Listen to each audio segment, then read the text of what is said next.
Can I relinquish the floor to the esteemed gentleman from the Business Council, Mr. McKay? No. Mr. Chairman, I think it's important in meetings like these to recognize the importance of the day that we're observing. And so I'd like to wish a happy birthday to our co-chairman and the former president, Bebout. You share a birthday, it must be a Fremont County thing, but just on behalf of this task force, we wish you the very best and hope you both have a wonderful year ahead. And if you want, I can sing, but it won't be on key. We divide the motion. Well, thank you, and it's kind of fun that Eli and I have the same birthday, but it was yesterday, so I'm already older. And John, you had an announcement? Yeah, Mr. Chairman, if I might, I serve on the board for the Wyoming Community Development Authority, WCDA. Next Monday, the 21st, we planned it to be the night before the Corporations Committee meets here in Cheyenne. From 4 to 6 p.m. at Blue Federal Credit Union's headquarters out here in the middle part of town. We'll be hosting an open forum for Apt Global, who is doing the work for the statewide Strategic Housing Action Plan. They will be presenting a draft of that report. It's kind of a second go-through, and they'll be taking public comment. So again, September 21st from 4 to 6 p.m. at Blue Federal Credit Union's headquarters. Great, sounds pretty neat. Any other announcements before we get started? All right, let's proceed. The next bill we have in front of us is 134, property development exactions. Come on up, David.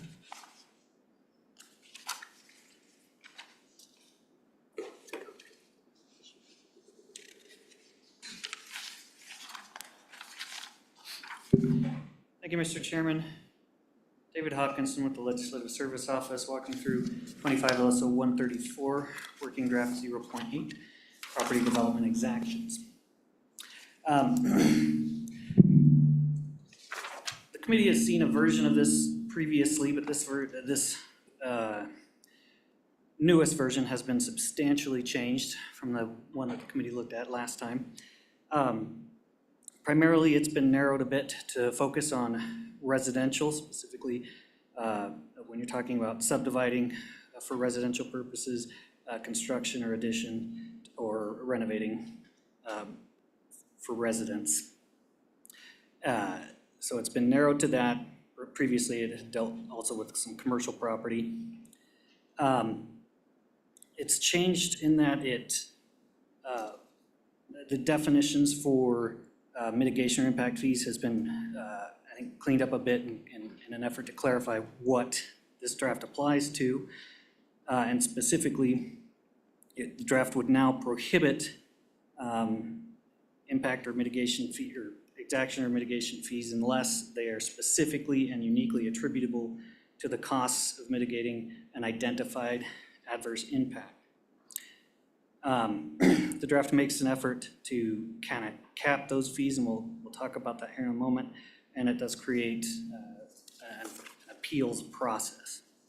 And so going through the bill, first up we get to the definitions. Some of those are the same as before, but it focuses primarily, I'll just highlight a few here, that the land use permitting authority is any governing body of a city, town, or county, special district, basically anybody that issues land use permits. And on page 3, it defines what that land use permit is, and this is important because it kind of clarifies what this bill applies to. It's any permit required by state, local, or local ordinance or rule to be obtained before land can be subdivided for residential development, a structure can be built or renovated, or an addition can be built onto an existing structure. And then mitigation or exaction fee is any fee, dedication, or condition imposed by a land use permitting authority as a condition of granting a land use permit intended to mitigate identified adverse impacts that would result from one of the activities described in subparagraph 3A through C. Those are the three things that are just above.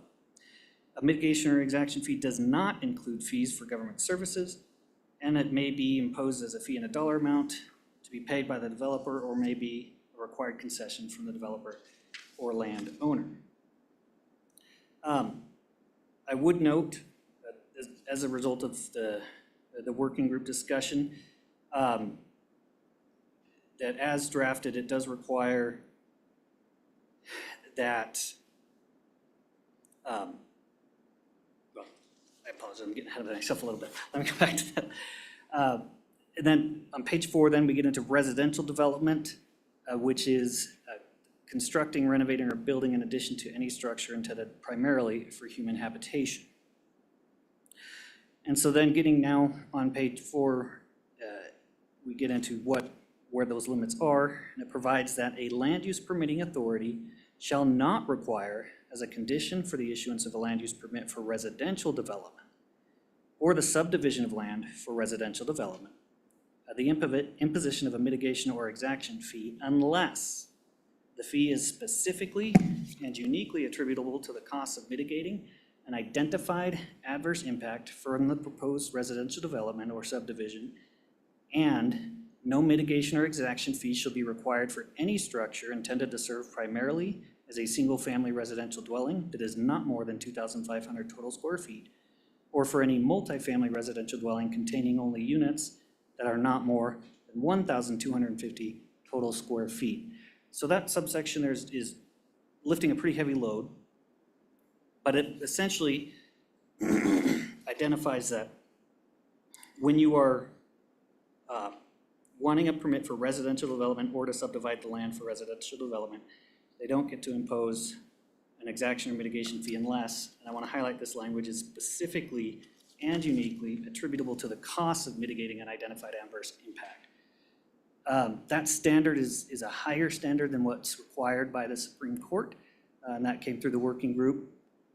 Generally, what the test is normally, when you're talking about mitigation or impact fees, for most places, is that it's a proportionality standard, a rational nexus test. In other words, there has to be a reasonable connection between the need for new infrastructure funded by the fees caused by the new development, and those fees have to be proportional to the impact. So this draft has a bit of a higher standard to meet for that limitation.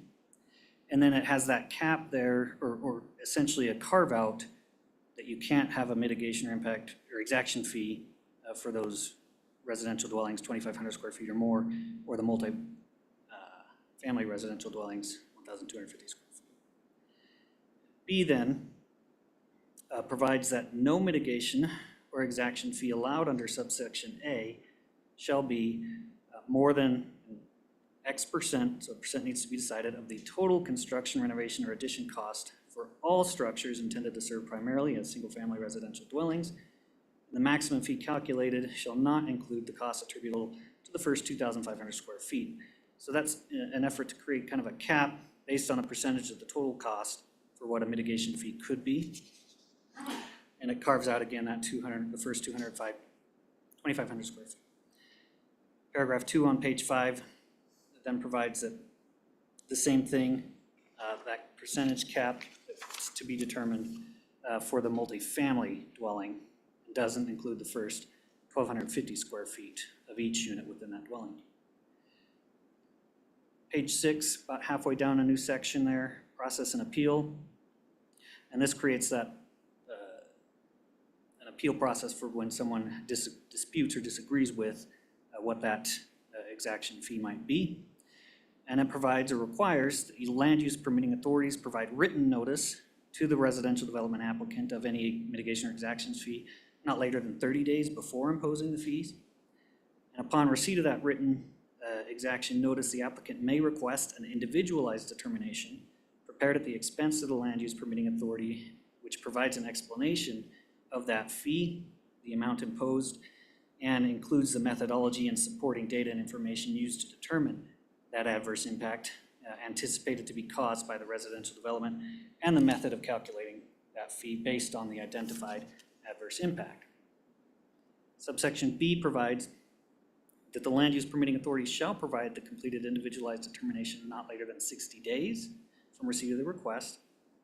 And unless an administrative appeal is filed, that individualized determination is the final determination of the permitting authority.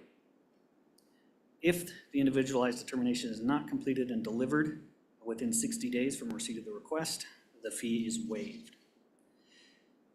Subsection C provides that if the residential development applicant objects to the methodology or supporting information or conclusions of that individual determination, they can request a hearing before the land use permitting authority. And that request may be filed immediately or may be delayed to be included with other matters arising in their permit review process. And upon receiving a request for hearing, that land use permitting authority shall hold a hearing to determine the facts relating to the dispute and shall render a final determination, a decision on that mitigation or exaction fee not later than 60 days after receipt of the request. And the burden of proof is on the land use permitting authority to demonstrate that that exaction fee amount is specifically and uniquely attributable to the cost of mitigating an identified adverse impact of that proposed residential development. Subsection D provides that a residential development applicant may elect to proceed under protest and satisfy or pay any required fee while that fee is challenged or appealed, and that satisfaction of the payment is not construed or shall not be construed as a waiver of any objection or appeals or right to judicial review. And the land use permitting authority shall not require the applicant to satisfy the mitigation or exaction fee as a prerequisite to challenging or appealing the validity of the fee. Subsection E provides that a residential development applicant may bring an action in a court of competent jurisdiction following the hearing that was held pursuant to that previous subsection.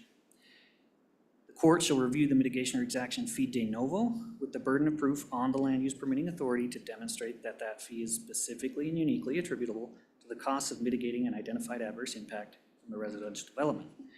And the court shall award compensatory damages and attorney fees exclusively to a prevailing appellant. Section 2, at the bottom of page 9 then, is just conforming amendments that we've seen before. It goes into the powers of municipalities and provides that the governing bodies of all cities and towns may impose mitigation or exaction fees on residential development only to the extent authorized by the newly created 1613-102. And then on the last page, page 10, the same thing applicable to counties, that the powers of the county shall be exercised by the county commissioners, which may impose mitigation or exaction fees on residential development only to the extent authorized by the newly created 1613-102. Section 3 provides that the act applies to all applications for permits submitted for residential development on and after July 1, and the act is effective July 1. That I'd stand for any questions on the bill.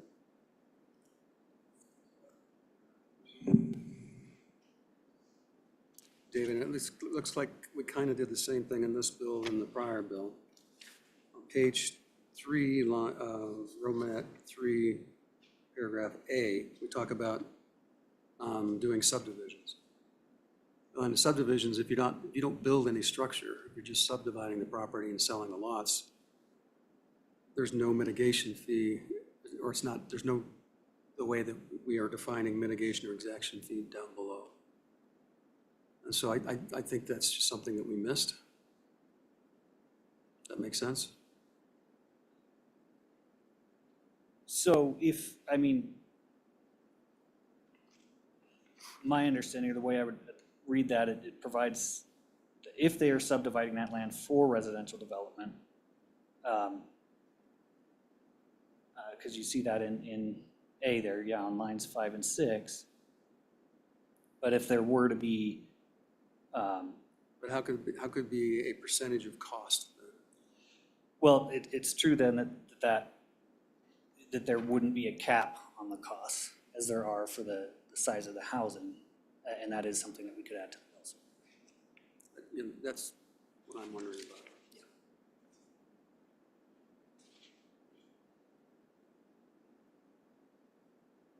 Okay, further questions for David? Mr. Chairman. Please. Yeah, Mr. Hopkinson, on page 3, lines 19 through 21, in the definition of mitigation or extraction fee, it excludes the following: a mitigation or exaction fee does not include fees for government services. can you spell out exactly what that would mean? I assume the intent is that if there's ongoing water and sewer service by the city, that's not considered an exaction fee, which would make a lot of sense.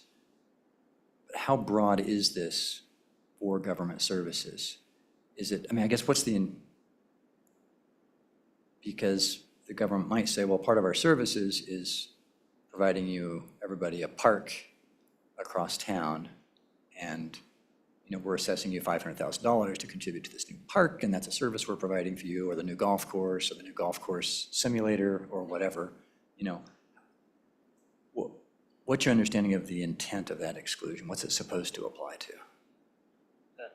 Thank you, Mr. Chairman, Representative Stitham. My understanding of the intent is just as you said, it would be for the ongoing costs of services, if you're connected to water, et cetera, things of that nature. I don't think it's intended to apply to construction, kind of one-time things like parks or things of that nature.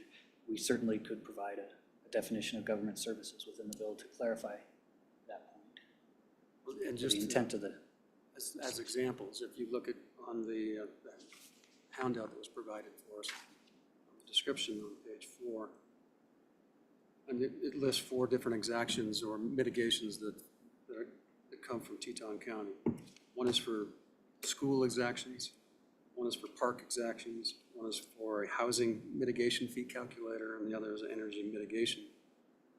Those are all theoretically government services, right? At least unless we define it in or define it out. So it's an issue we need to address, obviously. And Mr. Chairman, as a follow-up, my first read, I was thinking the intention was to deal with sort of the administrative processing costs, right? Like if there's a processing fee of $500 for the staff of the city to open up your file and create a folder for you and enter your name, et cetera. So anyway, I think that's an area where we need to tighten that up so it doesn't get stretched beyond recognition. And I think there's an attempt to do that in the definitions, but well.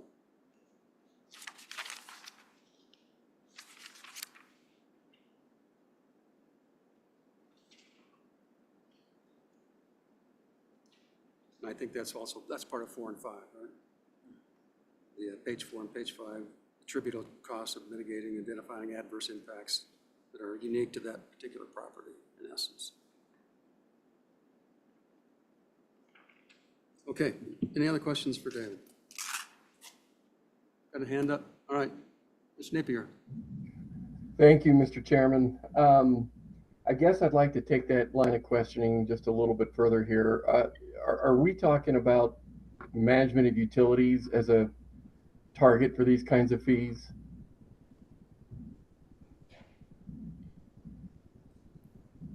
So I think the answer to that is no. And that's also addressed in the I think everyone got sent a copy of this memorandum, didn't they not? Mr. Chairman, I believe everybody on the task force should have got it. And it distinguishes the difference between fees and exactions. So obviously, if you're doing a subdivision and you're putting in roads, you can require to put in water and sewer, and they can force you to pay for all those things, get curb and gutter, various different things. So assigning responsibilities to a contractor to fulfill those obligations, I don't think is the same as an exaction or mitigation, but I'm leaving that question open to the contractors in the world around here, how they distinguish or define those type of issues. Mr. Chairman, I can provide a little more insight with regard to where I'm going with this, if that's okay. Please. One of the longstanding practices throughout Wyoming is that of assessing folks who sign up for new meters or for the first time getting a meter to their house or whatever, is that of assessing a system investment charge or a plant investment fee that helps that property owners share the cost of developing and continuing to maintain water treatment plants and wastewater treatment plants. Those are one-time fees that are exacted upon an individual when they come onto the system, so to speak. I'm worried that this would be one of those targets, that type of practice, consistent with managing a water system or a stormwater system or what have you. And so I'd like some clarification to determine whether or not that's the case.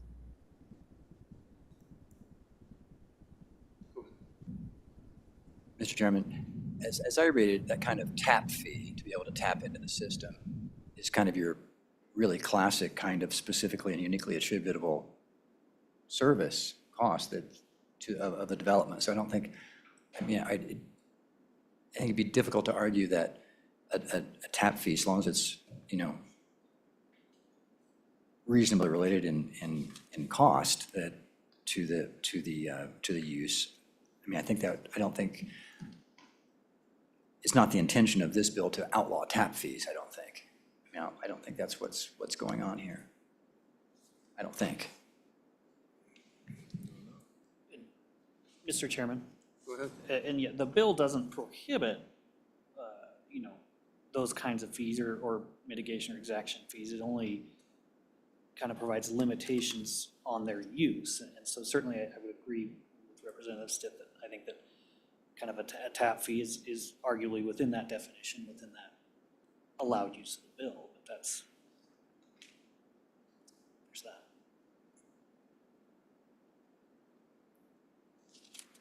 So just to follow up on that, if you take those examples that are on page 4 of the memo,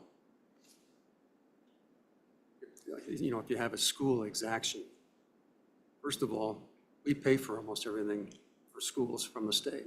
So so why would there be an exaction for schools when we fund education?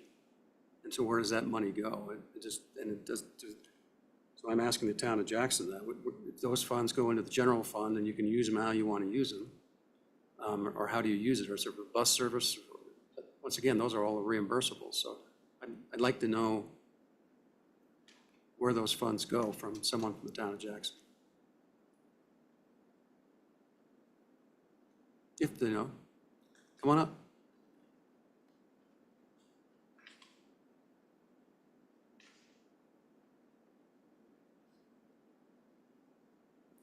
Thank you, Mr. Chairman, members of the committee. Andy Schwartz, representing the town of Jackson. The short answer is I do not know specifically. My experience was as a county commissioner with these exactions, and generally they were involved with larger subdivisions, and the exaction was land in which to build a new school, was what those exactions were. I can't speak specifically to what the town does with them. I'm hoping the town administrator, Mr. Sinclair, is on. He might be able to expand upon that. Apparently he's online. Can you let him in, please?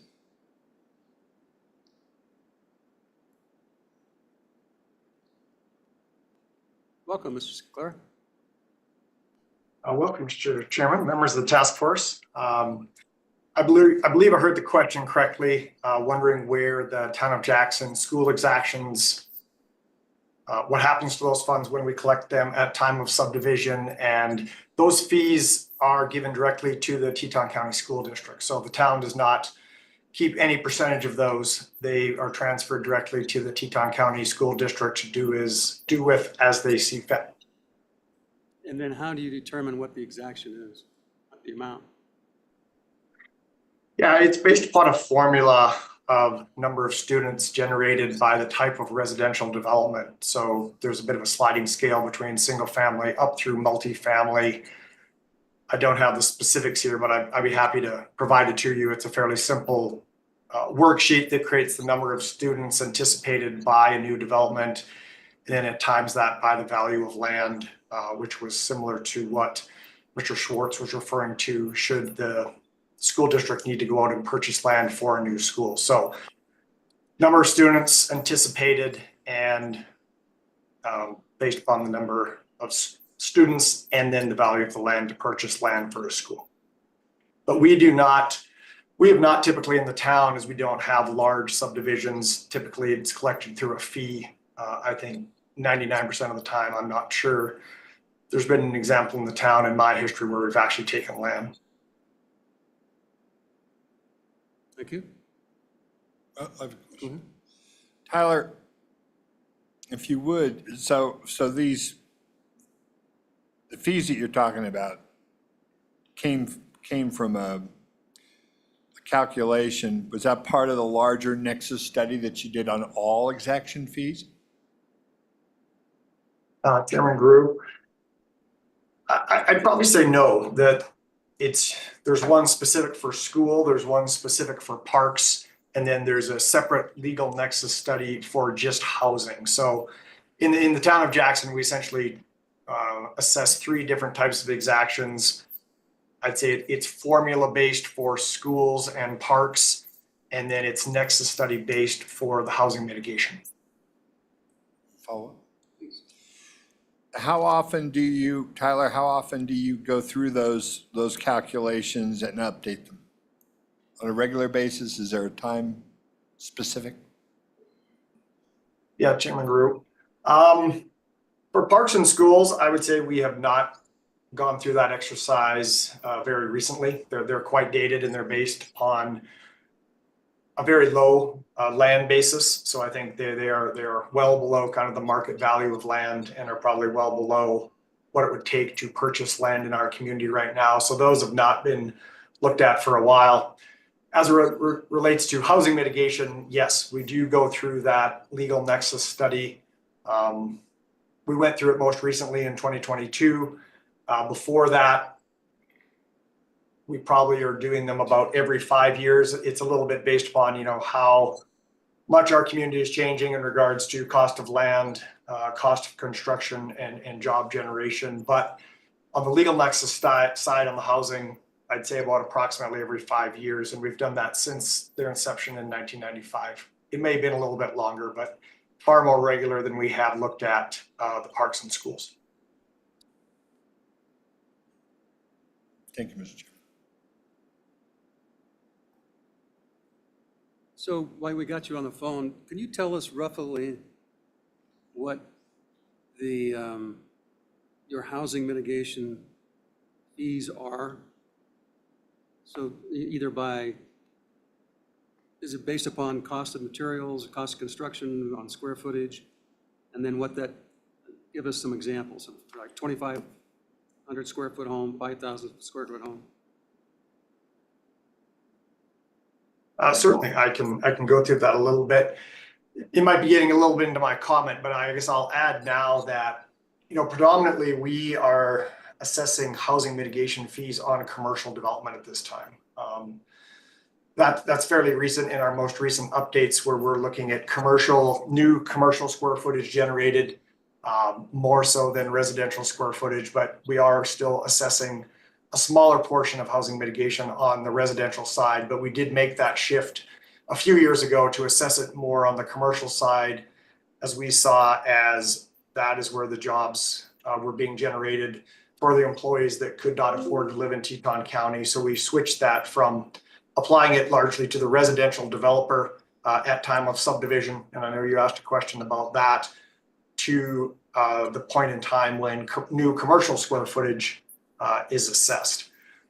One part of the bill, and maybe it's helpful, there's the part of the bill that looks at potentially setting a cap as a percentage of the total cost of construction. Maybe that's the easiest way to talk about it.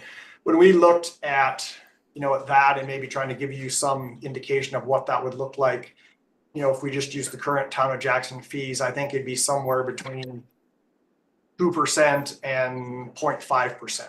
So if the total cost of construction was $1 million, housing mitigation fees would be somewhere between 0.6 and 2% of that total cost of construction, if that kind of helps give a magnitude of what housing mitigation fees on a single family home would cost in the town. Okay, additional questions for Ms. Kerr? Go ahead, please. Mr. Chairman, okay, I'm trying to get my head around this a little bit here.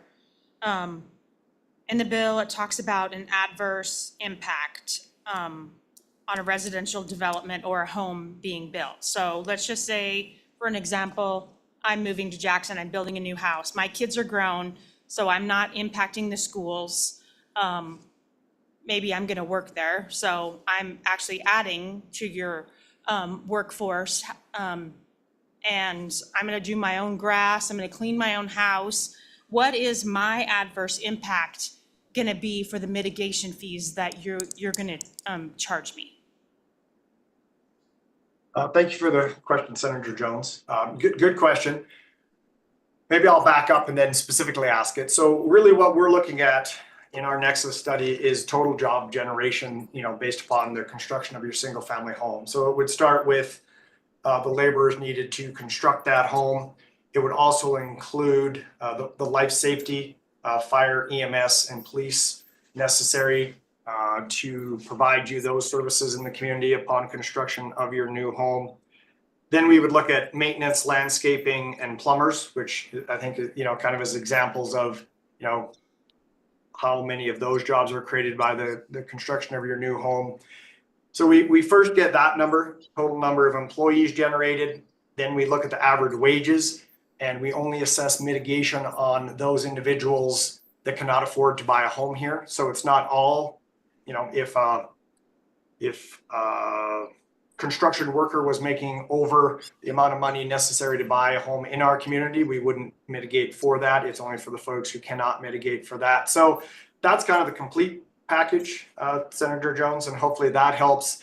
To your question, which is a fair one, we have what we call, I guess I'd call it almost a locals deed restriction. So if you come in and tell us that you're going to be living in the home full time, largely that you won't have as many jobs created because you're living there, you're going to cut your own grass, you're going to clean your own house, you'll do most of your maintenance. We do reduce that mitigation to accommodate for that reduced impact in the community, as opposed to maybe a second homeowner who is not here and is not providing any of those services. But we do find there is a base level of new job generation for all new households created in the town, even if it's owner occupied. Other questions? So that's, oh, go ahead. Mr. Chairman, I'm sorry, and I'm not sure exactly who can answer this, but do we have any other school districts in the state that charge mitigation fees and are collecting that into their school coffers?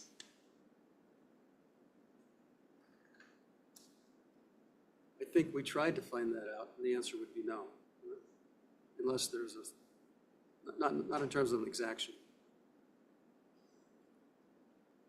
Yeah, Mr. Chairman, Hank Oversland with LSO. I'm not aware of any other county school district that does that, but I can take a look at that and get back with you. And another follow-up, Mr. Chairman. Please.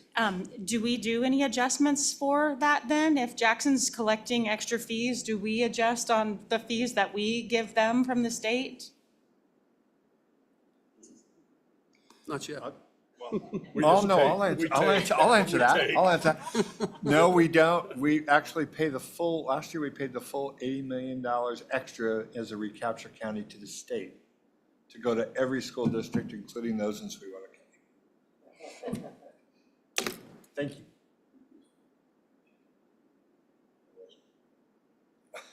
Go ahead. Thank you for indulging me, Mr. Chairman, Senator Jones. So going back to my experience when I was with the county, part of the reason the county was imposing those fees is because the cost of land in Teton County is so much significantly higher that we felt it was imperative to provide to the schools land on which to build, because the state in their formula, it's not gonna correspond. And there was the risk that we would then not be able to provide.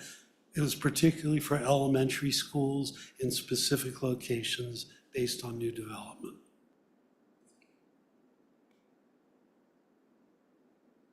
So you have a subdivision providing property, so you get land as part of a fee for a school. Then you have additional dollars in addition to that based upon the general, or is that just on subdivisions? The school exaction, is it on, how's assessed, I guess is the issue. I'm sorry, Mr. Chairman. As I understand, you're saying beyond the land exaction for schools, was there more exaction for schools or just in general?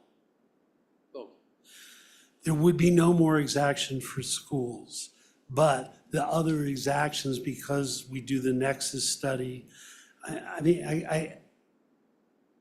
it's been a little while since I was a county commissioner, but yeah, we would, and then we would impose it for parks as well, although often, because that would then be land, it could be coordinated with the land for the schools, because the assumption is you want the park accessible to the school kids. So I don't think there's a clear answer to that, but it's taken into consideration. thank you. Go ahead. Mr. Chairman, thanks. Mr. Hoskinson, thank you for presenting this. Does not include commercial, exactions for commercial, and we just heard about the town of Jackson, that's where their focus is. With the omission of exaction on commercial, on the commercial process and projects, what does that do to the town of Jackson's ability to continue to sort those fees or not, or collect those?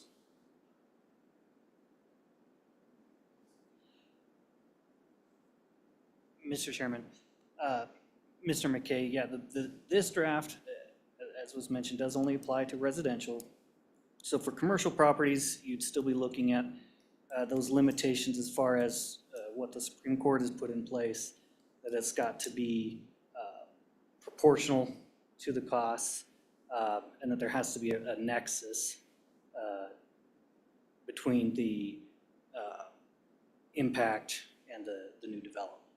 So this bill wouldn't change anything existing, but could the town of Jackson jack up those fees? Not beyond what's constitutionally allowed.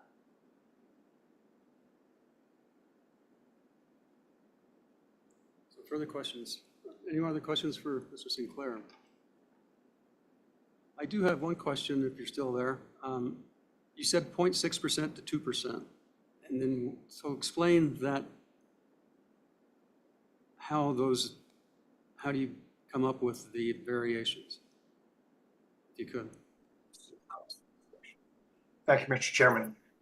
I'd say my range there would be just a range based upon the size of the house and the cost of construction. So, it is a specific number, and I did come up with a number more specifically just from a dollar perspective.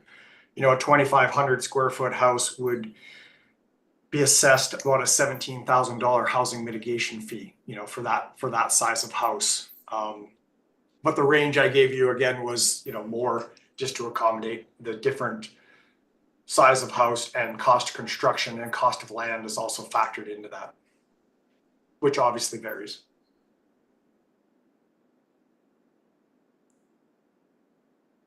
So the cost of land is as part of the exaction, in addition to the construction of the home, right? Is that correct? The Nexus study, takes in many different factors, and cost of land and cost of construction, how much workers are making in the community, kind of are all inputs into the Nexus study. And I'd be happy to get you a copy of that to kind of go through the different formula. But yes, the cost of land, the cost of construction, average wages in the community are all part of that Nexus study to get to the number, kind of a cost per square footage number that we charge the housing mitigation fees on. As any study, I'd say there's averaging involved, meaning I feel that the mitigation rates are an average and thus are lower than what could be assessed on some, very high-end homes with high-end finishings, high costs of land. But just, in reading the bill, again, this might be more comment, and I apologize, than response to your question, but when I looked at that individualized determination, I think that could go up or down, on a property owner, depending on their individual cost of construction and or cost of land. So just kind of a comment there, I apologize. But I think it just relates to the understanding of how we do it. But I'm happy to get you the specific study on how we look at that. And I believe that's on your website, is it not? Correct. So, so we have access to it. If anyone wants one, we can, so you don't have to give it to us. Right?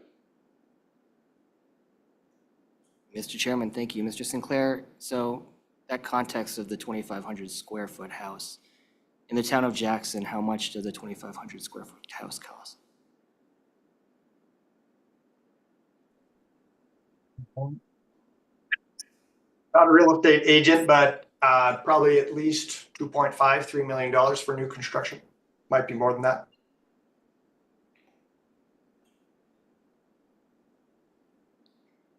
Okay, further questions for Mr. Sinclair? Mr. Chairman? Please, go ahead. Yeah, thank you, Mr. Chairman. I have a general question and for both Tyler and maybe Andy as well. As I remember, our Constitution has a maximum of 8 mills for cities, 12 mills for counties in terms of their local property taxes. Has Jackson implemented those to the maximum, or are they less than what they could charge the landowners or property owners and then make up for it with sales tax or other revenues? Maybe someone could answer that question for me. Yes, thank you for the question. We assess 0.5 mills out of our allotted 8 mills. Predominant in the town of Jackson, we depend on sales tax for the predominant funding source for our general fund, which I know is different than many other communities in the state, but we do assess the 0.5 mills out of the 8 mills allowed.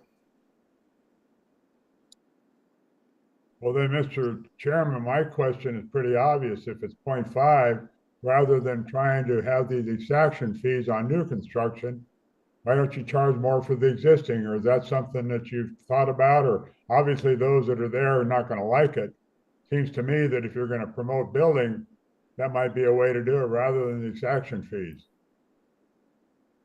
Yes, thank you for the question. And it's definitely something we debate here fairly often, not just in relation to housing mitigation. But I think the elected officials, the last time we talked about this, was that it was felt that the housing mitigation, the creator of the new jobs should be responsible to pay for the mitigation for those jobs, for those workers who can't afford to live in Teton County, that the average citizens of Teton County and our tourist economy of tourists coming here shouldn't be responsible to, in some instances, subsidize. It's often talked about the creation of jobs and people coming to our community that can't afford to live here. So it's a great question. It's a great debate. But in our current program, we felt that the people who should be responsible to mitigate for the housing for those folks who can't afford to live here were the people creating the jobs, not the general taxpayers of the town of Jackson.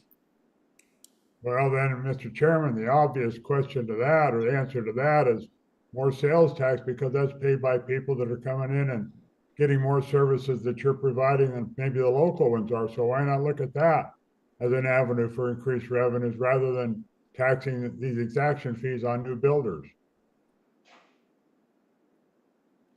So the other comment on that is, if every time someone builds a new home doesn't mean that a new builder is being employed, because you have existing home builders that have their staff and they continue to build homes. So every time they finish one, they need to start and build another one. And so that that means they're not adding anybody to additional population, because it's a consistent or steady amount. So I don't quite understand how your calculations make sense in that instance. Chairman, good question. That is taken into consideration in the Nexus study, I believe at a proportional rate. But be happy to look at that study with you. Happy to get the authors of those studies, together with you to answer some of those more specific questions. But I understand the question and do believe that that's taken into consideration. Mr. Schwartz. Mr. Chairman and Senator Bebout, nice to see you. In response to your question, this has been an ongoing conversation with both Teton County and the town of Jackson for as long as I've been involved, so that's 30 years. We are consistently at 6 cents sales tax. In the past, there have been attempts to go to 7 pennies that the voters have not approved. There will be an item on the ballot this year to go to the 7th penny to be determined. The issue with raising property taxes is that, as we saw recently, my property taxes went up 200% in 3 years. There is a reluctance, a well-founded reluctance on the part of the electeds to use the property tax to raise revenue because the increase in property taxes is forcing citizens to sell their houses and leave the community. It's a difficult conversation, but that is the rationale behind not maximizing the property tax mills. Yeah, Mr. Chairman, a follow-up to Andy. Well, of the 12 mills that you could levy in Teton County, how many are levied? Mr. Chairman, Senator Bebout, I believe it's around 8 at this time. They have reduced the mill levy in the last 3 years, 3 years consecutively, but I don't have that number available. Although I was a county guy for many years, I am now a town guy. Mr. Chairman, probably a little roundabout and off. First, they're accessing 0.5 of 8 mills. How many dollars does 0.5 amount to? Does anybody know? Don't need it today. Mr. Sinclair, do you have a number? Yeah, I apologize. It's about $450,000. And how many dollars, Mr. Chairman, follow up, and how many dollars in total roughly are you bringing in on exactions a year? I apologize, I don't have that number at my fingertips, but I can look it up, might be able to get it to you here shortly, or I can certainly follow up in an email. Okay, thank you. And then, Mr. Chairman, probably just one comment to Mr. Swartz is, so the people that are supposedly being forced to sell and leave, it's on assessed valuation, and their house valuation's gone for example, from $500,000 to $3 million.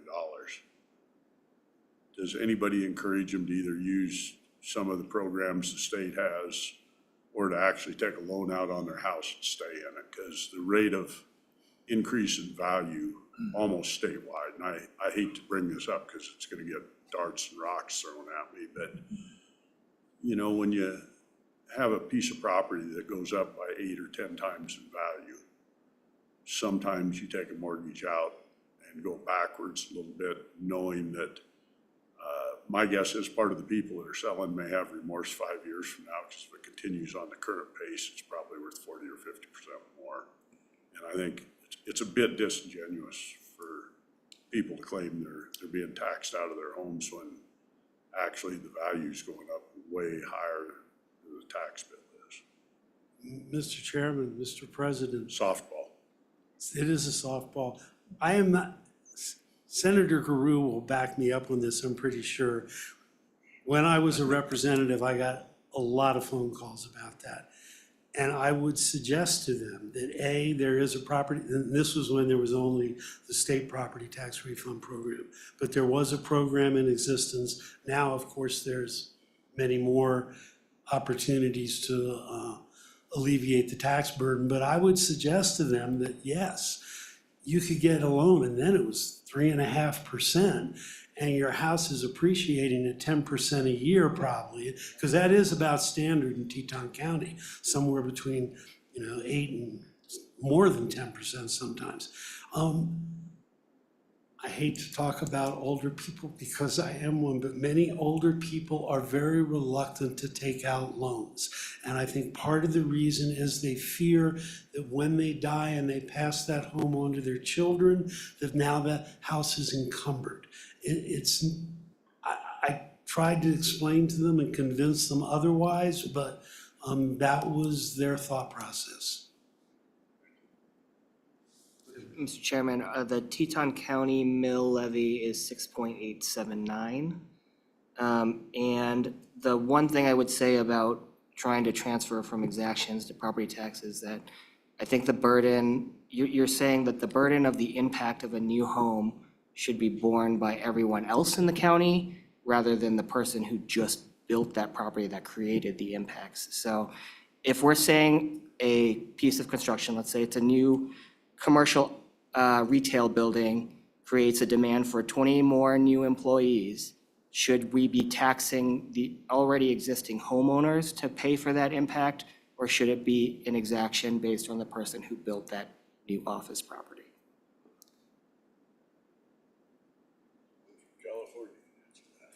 Go ahead.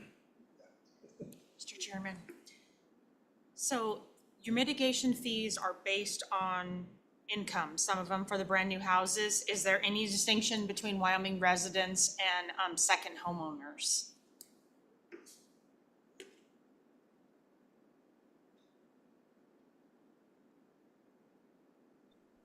Thank you for the question. Again, at the first cut level, no. But then there is that option for locals living full-time in their homes to have the fees reduced down to, address that issue where they may not be creating as many jobs as a second homeowner. I will certainly note that that option is not taken advantage of very often, as it does require a deed restriction to be put on the home, acknowledging that it has to be occupied full-time by someone living in our community. That option does exist.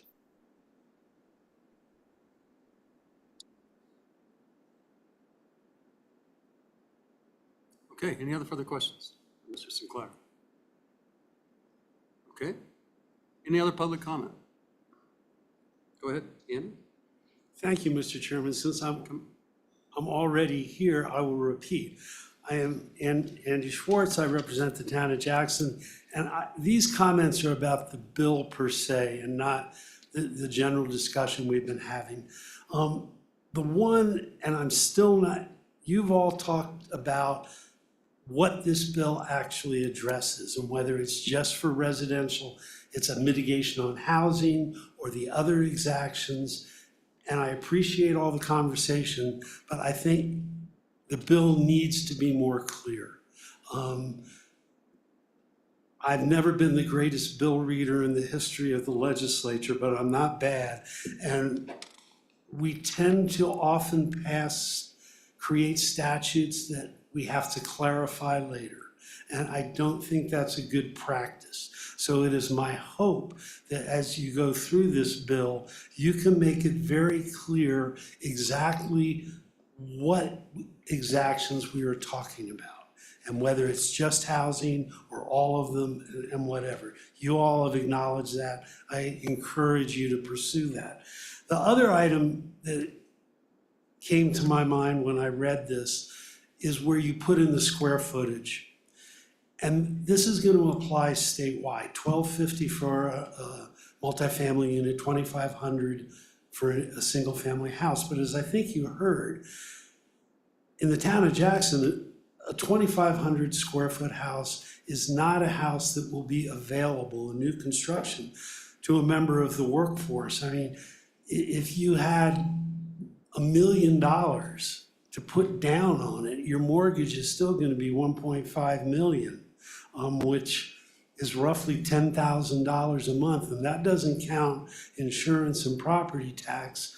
You run the numbers, most people's incomes aren't going to be sufficient to cover a mortgage that size. So to imply in the bill that a 2,500 square foot house statewide is going to be providing workforce housing is dubious. And I would say the same for $1,250 for a multifamily unit in the town of Jackson, a 1,250 square foot multifamily unit is going to be a high-end condo and is not being designed for workforce, it's really designed for short-term rentals.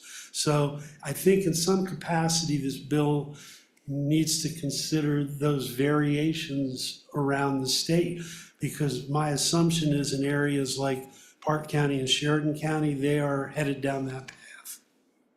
And other than that, I have other comments I will withhold, but I stand for questions. Questions for Mr. Schwartz? Okay, I think we've got a couple other folks that want to come up.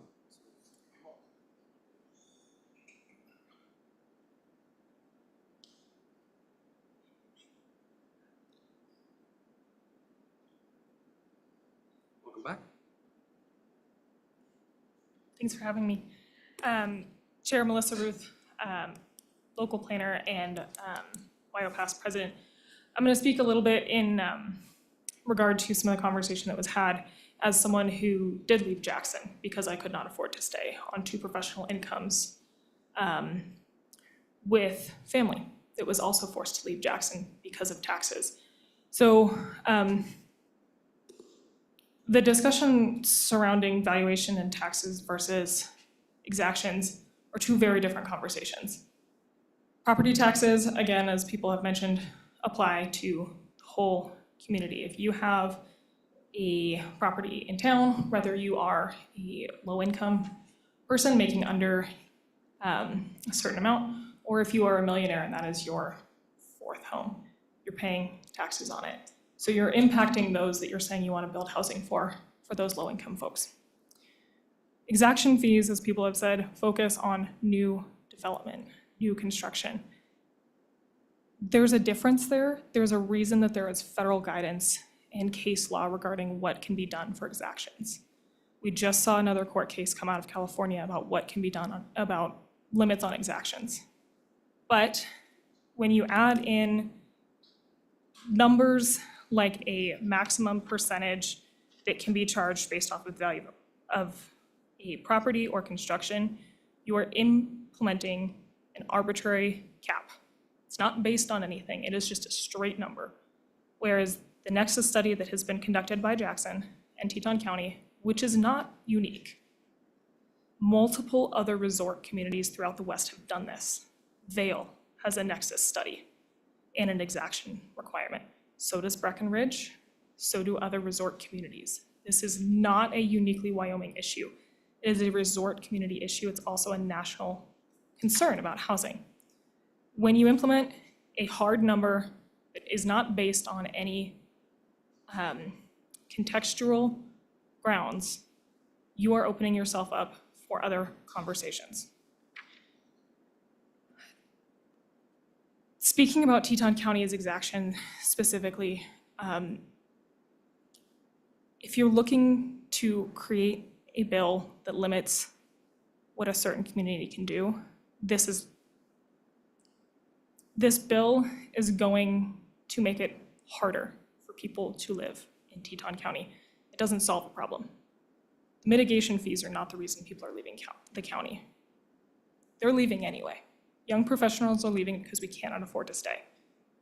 People are buying homes and they're becoming 2nd, 3rd, 4th, 8th, 12th homes.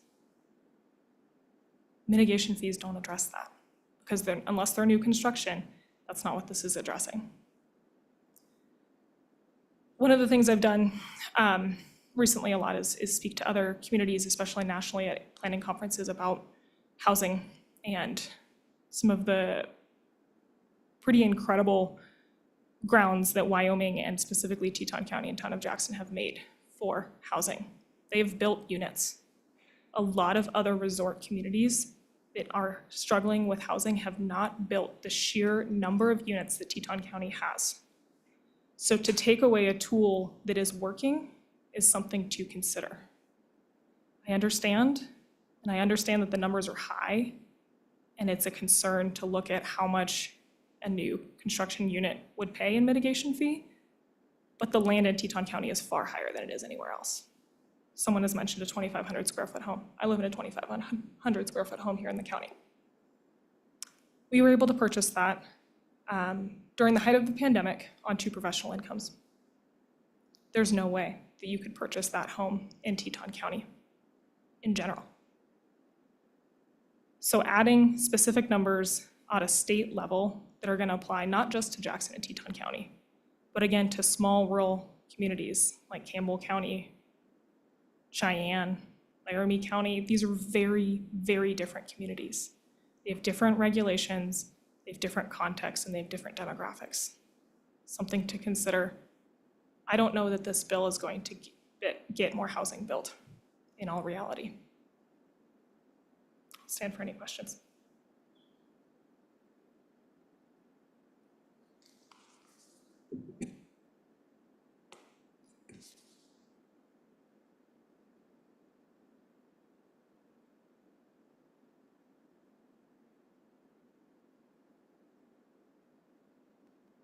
Thank you, Mr. Chairman. Again, I'm Jim Manley, Pacific Legal Foundation. We represented the plaintiff in that case out of California that added new requirements for mitigation and fees and exactions. I think the bill does some very good things, some very frankly essential things in response to the Sheets decision. It is not an option to just sit pat and impose legislative exactions without a consideration of whether they are related to the impact of the property. That option has been taken off the table by the Supreme Court. And so the framework that this bill sets out is essential to avoiding further litigation about impact and fees and exactions going forward. I think there's nothing in the Supreme Court's decision that limits its decision to residential property, and so I think the legislature at some point needs to look at how the mitigation fees apply to commercial property, but it's certainly a good first step to focus on residential development.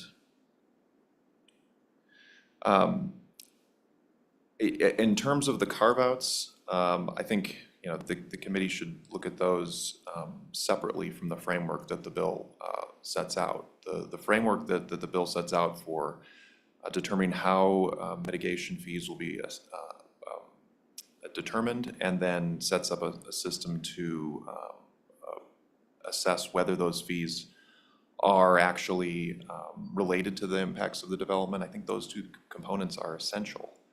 And having the appeal process is also, I think, helpful to avoid litigation about these issues, which is much more costly for everyone involved. From a housing crisis standpoint, I think the carve-outs for residential development are beneficial in the sense that they encourage the production of more housing. And there's ample research that demonstrates that when you build more housing, you lower the cost of housing, particularly more dense housing.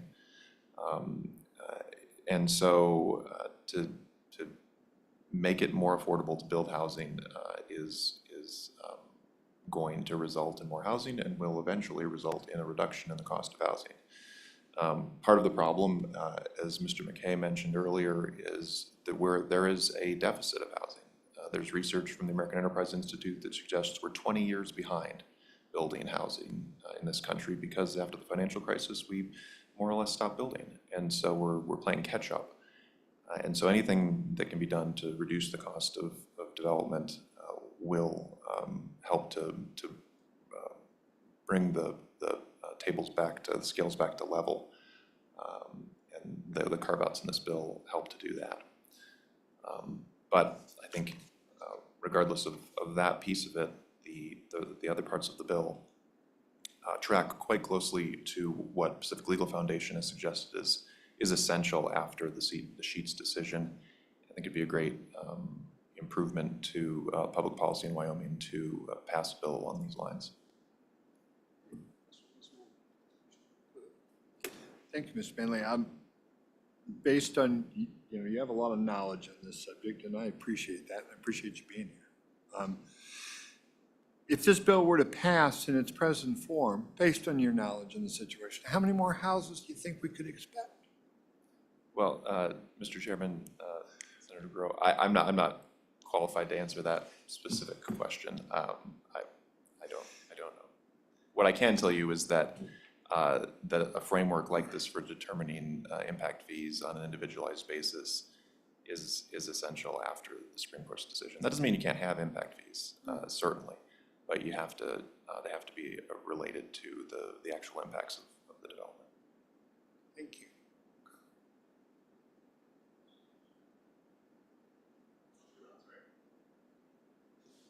Mr. Manley, real quick, because I feel like we have such a challenge on this committee as we look at housing issue and we compare Jackson to the rest of Wyoming. And so, you know, completely, as you're noting, I really firm believer we got to do everything we can to get more housing built. I don't know how to deal with Jackson's issue because it's so unique. And I am concerned that they have so many levers to pull on revenue that other communities don't have.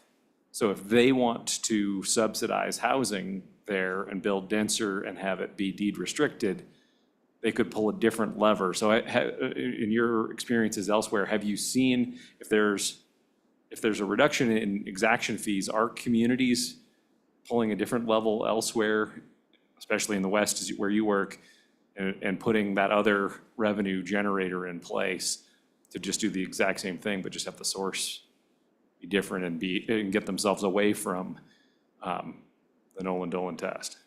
Yeah, Mr. Chairman, Mr. McKay, that is a concern that if to the extent the Constitution limits the ability of jurisdictions to impose exactions, that they extract those concessions in other ways through other negotiations with developers, rather than through an impact fee schedule like we're talking about. So yes, that's possible, but I think the baseline that we're working with is what the Constitution requires, and the Constitution requires an individualized determination about whether the impact fees are related to the impacts of the particular development.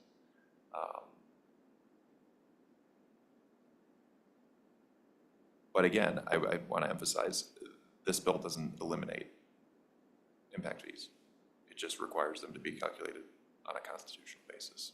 The carve-outs obviously limit what kind of properties might be assessed an impact fee, but it doesn't eliminate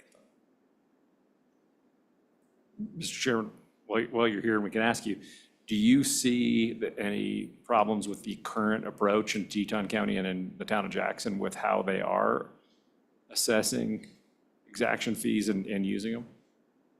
Mr. Chair, Mr. McKay, I have not looked specifically at that, so I wouldn't be able to comment on what our litigation team has looked at.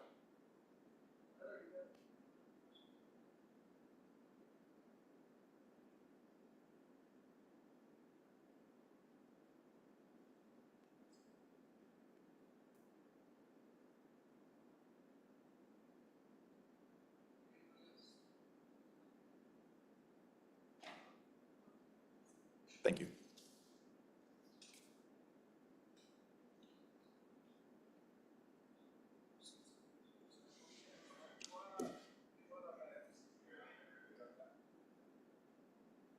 Co-Chairman Nicholas, Co-Chairman Guru, and regular Reduction Force Task Force members.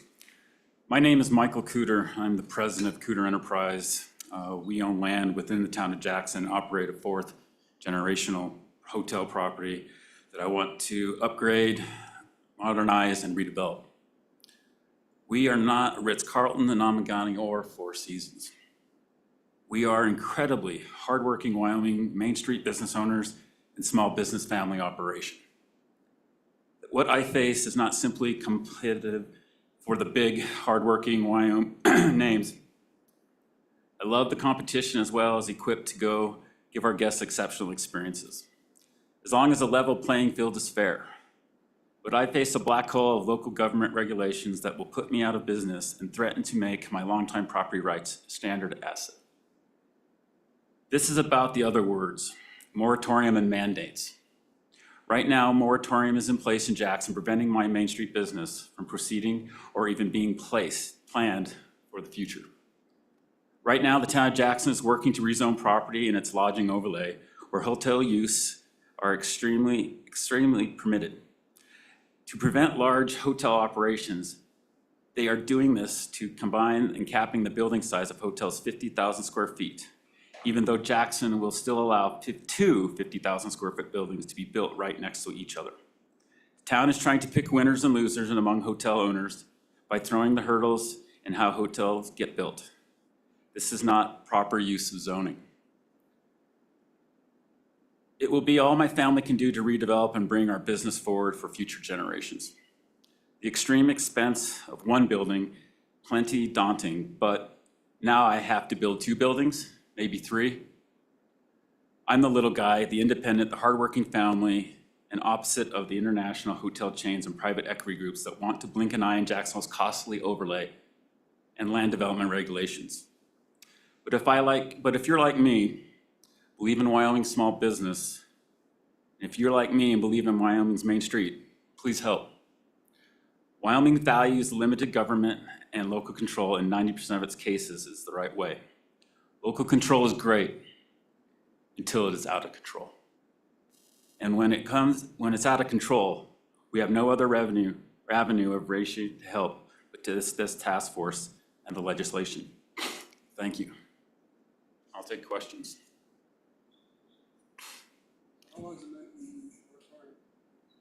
The moratorium is in place since June and will expire November 19th.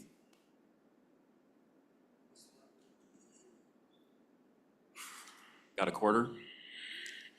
I don't know.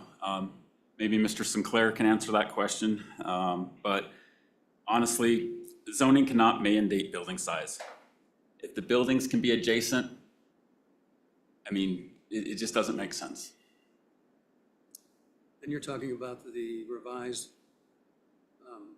language, or is that the current law? This is current moratorium under the town of Jackson regulations. Right now, if I was to go forward with the building I wanted to build back in April, May, which was 9,000 square feet, I would not be permitted to do that. This all started, just to give you some history, of an outside developer that wanted to build almost a 300,000 square foot building.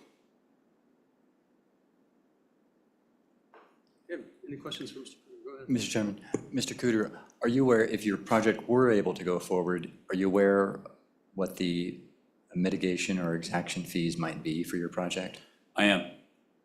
And if you can tell us, what would those be? Again, it comes down to number of units, square footage, hotel, restaurant, all the different things that are put into the formula that create a fee. After consideration, looking at this, if I have to build 3 different buildings, doesn't matter what fee you put in front of me, it's not going to be attainable or affordable or doable. I guess that doesn't really help us, though. We'd like to know how much it would be. Yeah, again, I would defer to Tyler Sinclair, town manager of the town, to answer that question. I would have to have the diagram in front of me to tell you the housing, to tell you my fees and all that, to, again, number of units. There's a big, huge factor that goes in. But it's on their website. So how many units do you currently have?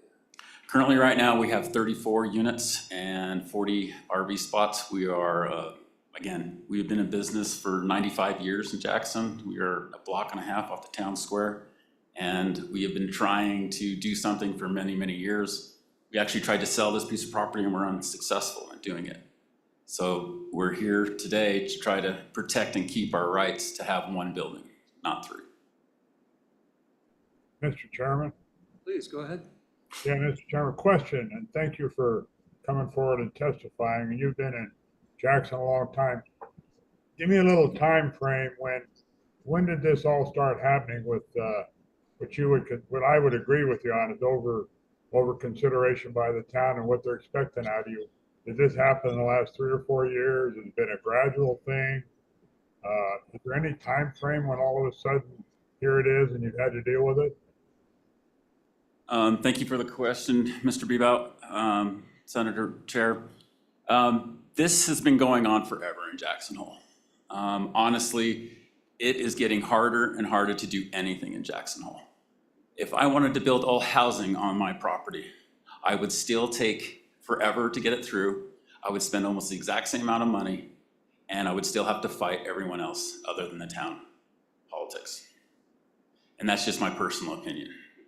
But I'm watching it with the Gills, I'm watching it with the housing development they want to do in downtown, and can't get the county and town to agree, but we need this housing and we want it. But the local people that live there don't, in my opinion, want housing. They don't want anything, they don't want anyone in Jackson. And that's got to change, because Jackson's open for everyone, last I checked.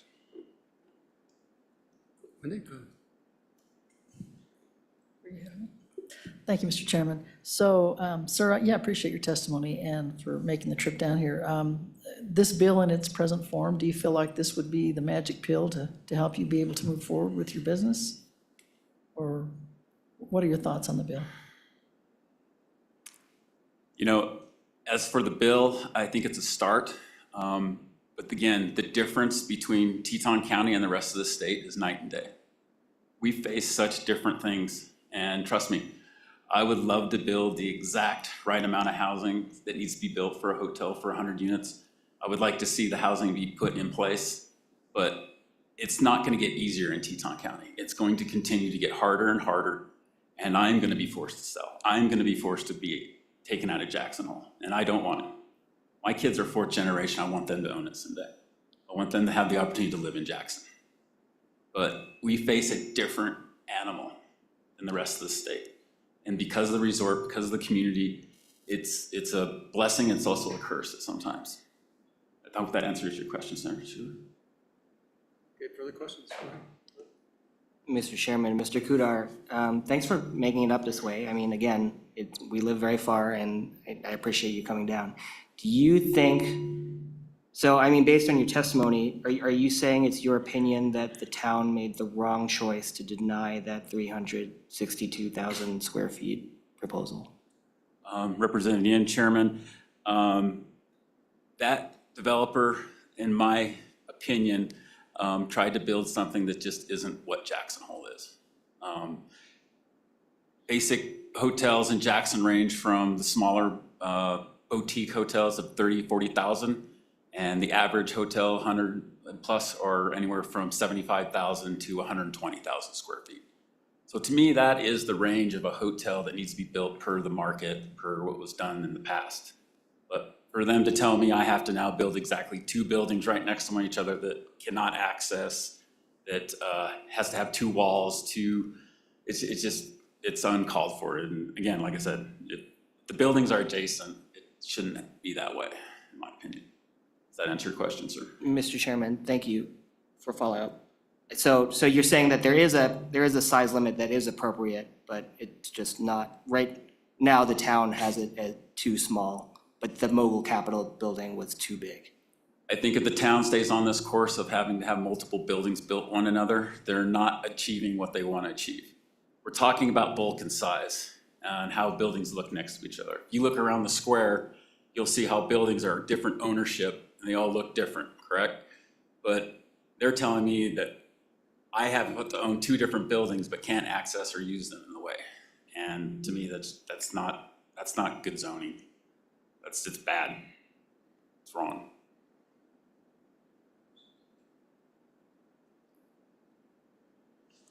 Mr. Chairman, Mr. Cooter, did they give you a reason why? Is it because each building has to be a certain square footage, or what is their reasoning behind having 1 large one or 2 smaller ones?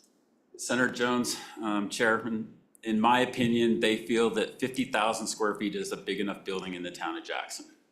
But saying it can be 2 buildings can be built in next to it, it would be 50, 100, 150,000, doesn't make any sense. Again, like I said, the zoning cannot mandate building size, period. I don't see how you mandate a building size and say, if the building can be adjacent and it's the same. Saying I can own this building here and here, but I can't access it, my clients, or I can't use it, my people can't clean it, can't use it to have a restaurant bar, you gotta go all the way outside and around in the snow or outside during the day, whatever, it's not logical in my mind. Does that help answer your question? Thank you, Mr. Chairman. I just was looking back, and we were in Jackson on the 29th and 30th of May. And maybe some of the members of the task force can refresh my recollection, but I seem to recall that we received quite a bit of testimony from the Jackson city manager, county commissioners, others saying that they were on the right path as far as moving forward on helping reduce, like kind of getting things cleared up from the backlog that we heard from testimony there. So I'm a little bit surprised to now hear that we've gone from May testimony to move things forward and try to review and keep, kind of figure out a right fit for the community to a moratorium. So did I hear you correctly in saying that a moratorium was in June of 2024? I think it was in place June 3rd or something like that, if I remember correctly. And commercial development right now, housing's excluded. Mr. Chairman, so Mr. Cooter, in our current draft of this bill on mitigation exaction fees, right now on page 4, it applies only to residential development. Are you then of the opinion that we should remove that restriction so that it would apply to both residential and commercial development? In other words, the limitations on mitigation exaction fees? I wasn't prepared to answer that question today. I'm not sure. I'd like to actually hear some more testimony from you guys and hear what you guys want to do. The second you start imposing these fees on developers after what it costs, and just to clear up one thing, just to build a home in Jackson Hole is $1,200 a square foot minimum. That's not high end. Homes are selling for anywhere from $800 to $900 a square foot, and that's an old 20, 30-year-old home that is wiped clean and redone. That's our problem, land costs. Land is driving this. The mitigation fees and everything, like I said, Ritz-Carlton, Hilton, Hamilton, they'll come in tomorrow and buy my property and not blink and take 4 years to develop it and not worry about it. They don't care about all that. They'll make it work because they have the money to do it. I don't. I need some relief in that aspect, sir.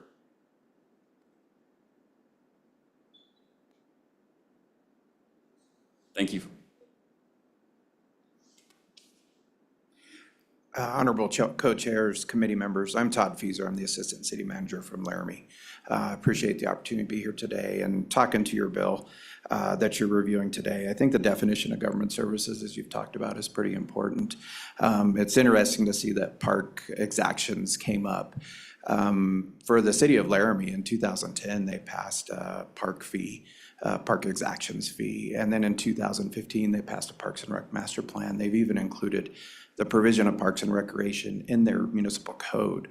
So therein, I would believe that that construes it to be part of government services, right? Just like water, just like sewer, just like everything else, they've committed to doing that. A few things to note, I spent 20 years here in Cheyenne with Parks and Recreation, so I always tell people that, you give me a basketball and 10 kids, I'll keep them busy for 2 weeks. Now you're thrusting me into housing, which is an interesting career path, but it's been fun to be part of. The west side of Cheyenne up by the Air Force Base is an area that was built in the 80s. And while we were here, I spent a good part of 12 to 15 years trying to figure out how to get a park into that neighborhood just to the east of F.E. Warren Air Force Base. Took years and years and years and lots of money to provide something that community was clamoring for. They were excited to have a park come into their area, and they needed a place to have recreation, provide community, and do the services, much like you need water and sewer. A lot of the other things that the exactions, maybe not the fee, but the provision of land leads to is the green belts. I'd ask you, how many of you have spent any time on a green belt, walking through your community or spent time at a park? Oftentimes those come with development to provide equal services across your community so that everybody in your community has that opportunity to actually enjoy those pieces, just like water and sewer. Everybody in your community deserves the exact same amount of water and sewer services that they always get. So I think as you look through this stronger definition of government services and allowing it to be something that the community, much like Representative Yen proposed in the stairwell, is the community can say that that's important to them. it's not a decision that's taken by staff, it's a decision taken by our governing bodies, which is representation of our community. And it's important to realize that most of the exactions are put on because of those purposes. As far as limiting the exactions, I think you'll see that happen ergonomically by itself. If your exactions get too high, then you won't see development. I don't believe that exactions have actually led to what's prevented development. I think it's the expansion of trunk infrastructure. Far and wide, the developers that we work with, they want the quality of life services because that's important to our community, right? And the city of Laramie has proven it over and over, whether it's passing of the 6 penny for Parks and Rec services, and again, like I mentioned, all the other considerations in code. So I'd encourage you to work a little bit deeper on the definitions of government services, and then to maybe look at reducing the amount of limitations on where you're actually placing, where you're allowed to charge exactions, is what I would end with. Be happy to stand for questions.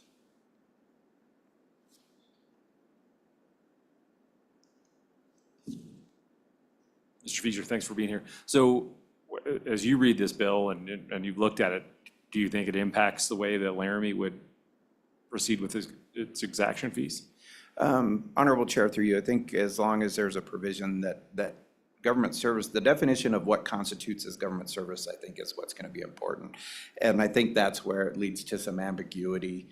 And for all of us in municipal government, it's the knowledge, the lack of knowledge of is a park fee, park exaction, whether it's a cash fee or land, a part of government services or not. So that definition makes me a little bit nervous, a little bit leery about how it'd be enforced. And then I believe there's, it changes the way that we can maybe calculate the fees and what we've done in the past.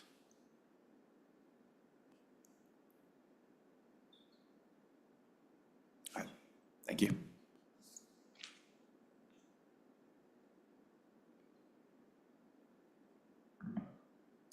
Mr. Chairman, Nick Agopian, representing Teton County today.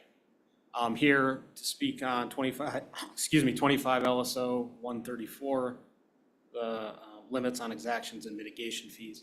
A lot's already been said. I really don't want to repeat what's already been said.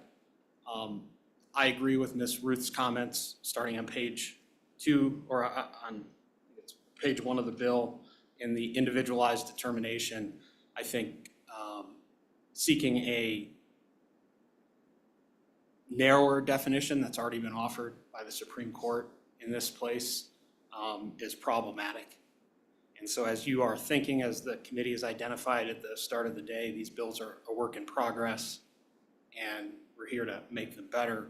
I think that raises a lot of issue or concern. Why go that extra way, especially when it wasn't the question that the Supreme Court sent back down, in my opinion. And this in and of itself, specifically and uniquely attributable is going to be required to be defined now, and it could be challenged. So I don't know if we're creating a better process in that. And in terms of the process, I think it's probably a bigger question to ask for today. Today I think the committee is aware only a handful of communities utilize exactions in the way that the committee asked the LSO to look. And so this is something that's very narrow. It's really being utilized in the housing context only in Teton County, nowhere else in the state. And then I believe it's the cities of Cheyenne and Laramie are the only other ones that are potentially using this. So are we really, what is it we're seeking to address or clarify?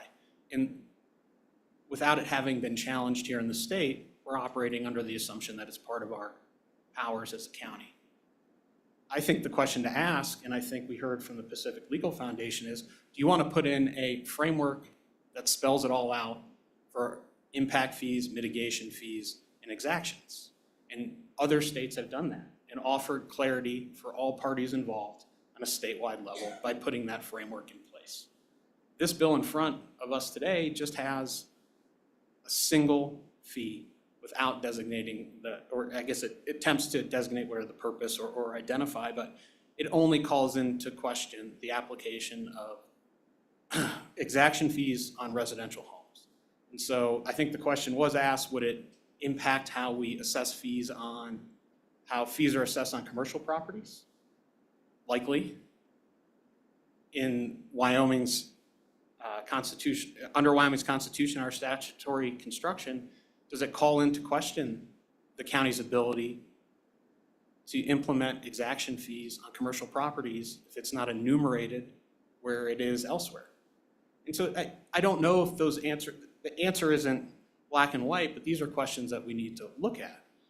And I'm of the opinion that if you're going to go through that effort of defining this for residential, you're going to adopt in law the individualized determination standard from the Supreme Court.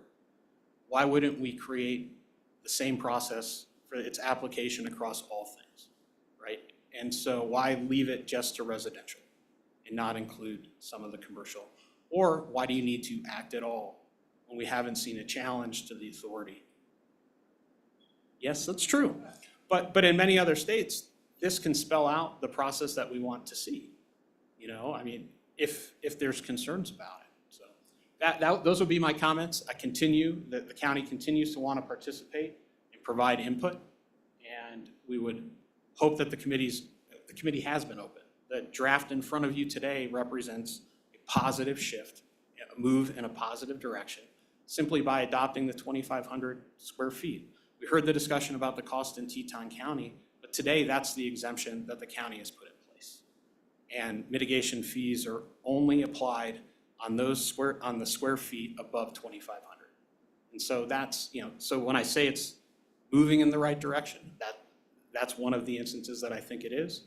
And so we hope that this discussion continues and looks at addressing more of the concerns that have been brought up, if that's the committee's desire.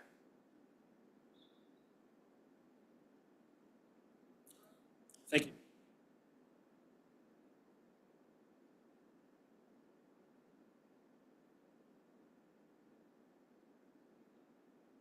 Mr. Chairman, we do have Carrie Agan who has signed up, and Tyler Sinclair does have his hand up as well.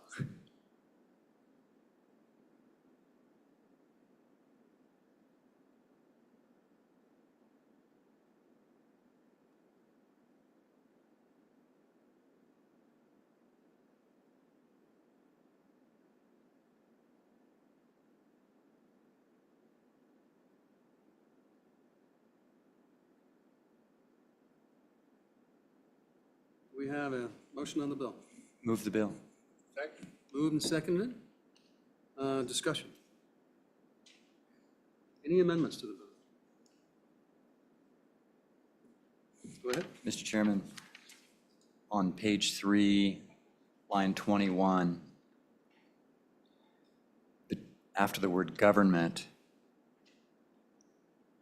add the two words provided utility, so that it would read, a mitigation or exaction fee does not include fees for government provided utility services.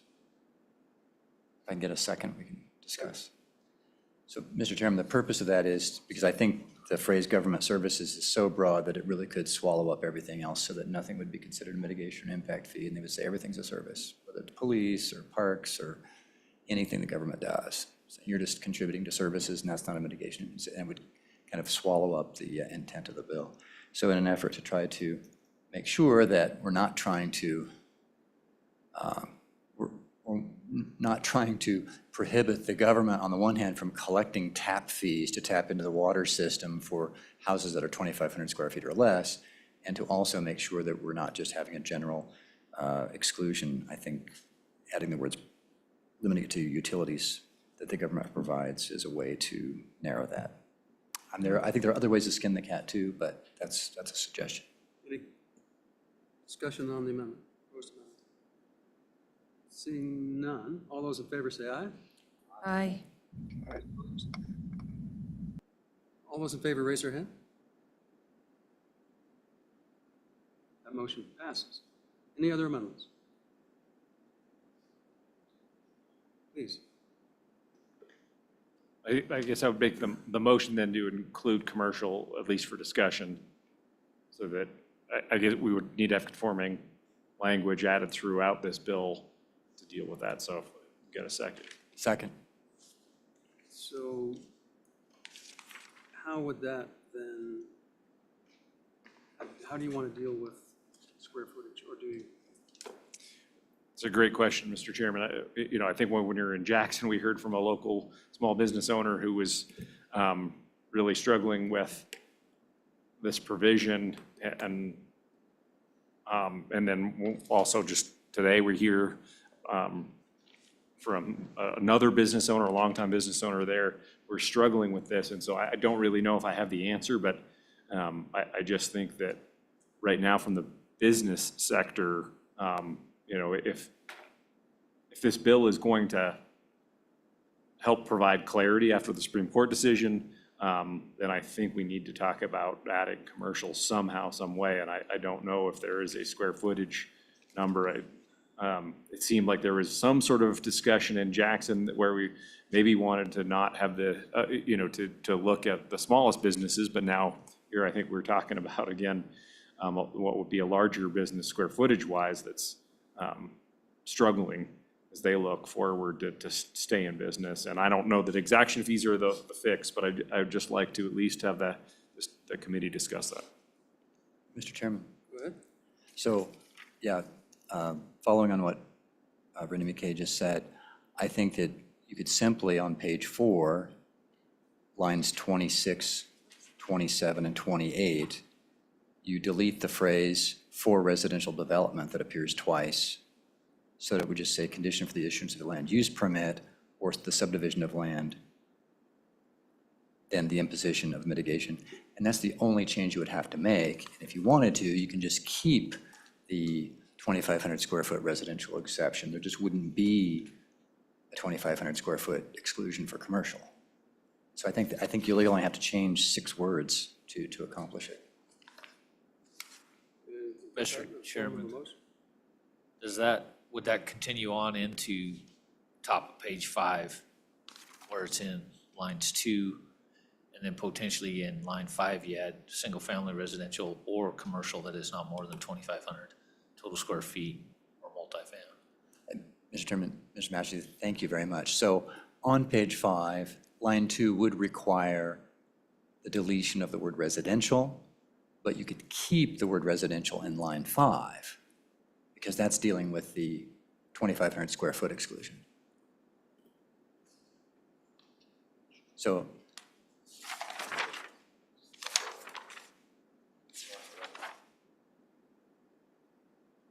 just to make sure we're all on the same page, you want to, Elise or David, read us back what the amendment would say?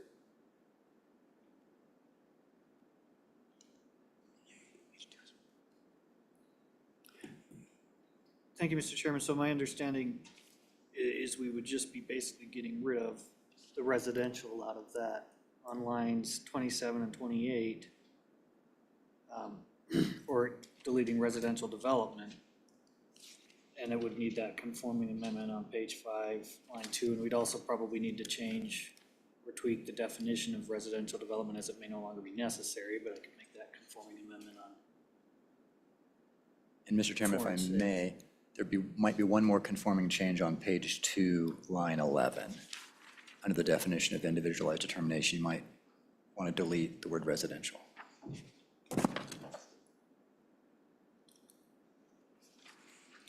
So moved, Mr. Chairman. We already have a motion for the amendment on the floor. But I think that there are more conforming amendments. I think on both page 6 and page 7, there's more places where you have to take out residential if this is something you want to do. Why don't you give us a line?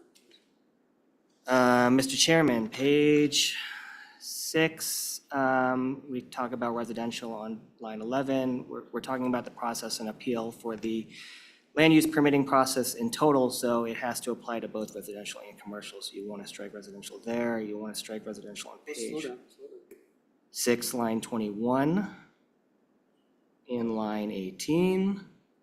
Actually, we just strike residential. Yes. And you strike residential on page 7, basically anywhere it appears on page 7 as well. Anywhere in this section, essentially, because I think it's also on page 8 in several places. So 6, 7, and 8. And 9. Okay, does everyone understand the amendment?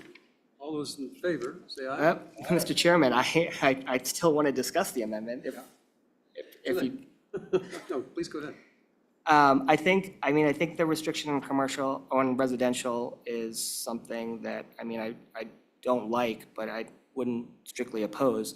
I think the restriction on commercial is one that actually hurts businesses in the valley because the mitigation fee on commercial means that when a new commercial enterprise shows up and creates demand for more employees, every other business that is already understaffed in Teton County has to figure out a way to increase housing for their current employees or find new employees, which basically becomes impossible. So if you allow unmitigated commercial development in Teton County, you will create a situation where every new business that comes in hurts every single existing business that isn't able to find employees because it puts that much more stress on being able to have an employee. So I do worry that this bill, if we extend it to commercial, creates a bigger housing problem in Teton County rather than work to solve the housing problem, which I think was one of the reasons the task force was formed in the first place.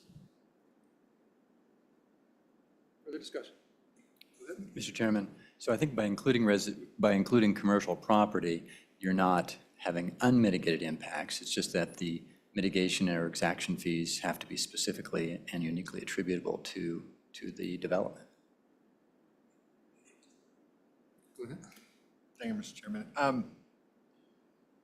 Yeah, when we started down this road, we did include all, and we made a conscious decision, at least at the working group level, to separate it out. A, to try to get a bill that passes, to attack, or to try to address the housing and housing mitigation with this bill, and then try in a subsequent bill to address commercial. Now we're making a move to put them back in. I think it muddies the waters. I think it probably makes it a little easier for people, individuals, to find things they don't like about it. I would have liked to have done it one at a time, so I'm still gonna vote no on the amendment, but I will leave it there. Talk about the bill. Further discussion on the amendment? Go ahead.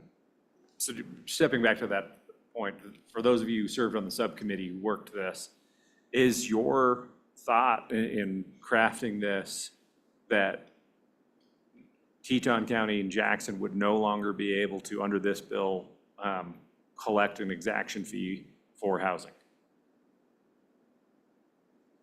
No, it doesn't provide. It just puts limits on, and particularly on low income, because it moves it, so you can't put an exaction.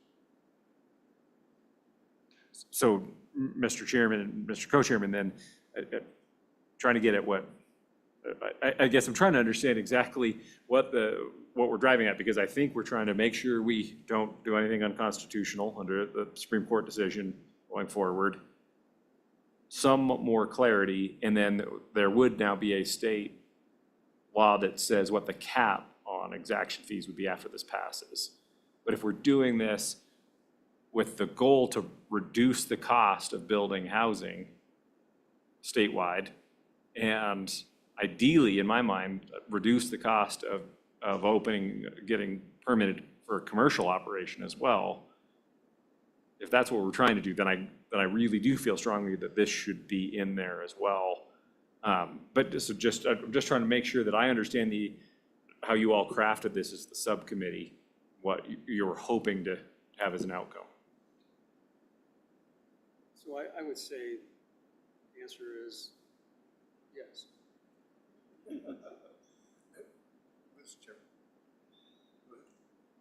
And I think what we're trying to say is if Teton County's doing what Teton County's doing, and if they're not applying the Nexus study, and if this language passes, the additional rigorous studies that are included beyond Nolan Dolan, they have to do that. If there are any other communities in the state that are contemplating going down this road in exaction fees, they need to do the studies, they need to do the mitigation, they need to go through that same rigorous process. If they don't, they're running afoul of this.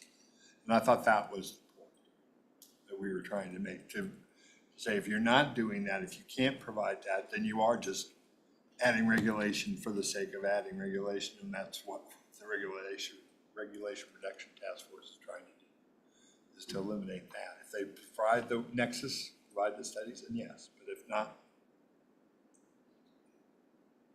Thank you, Mr.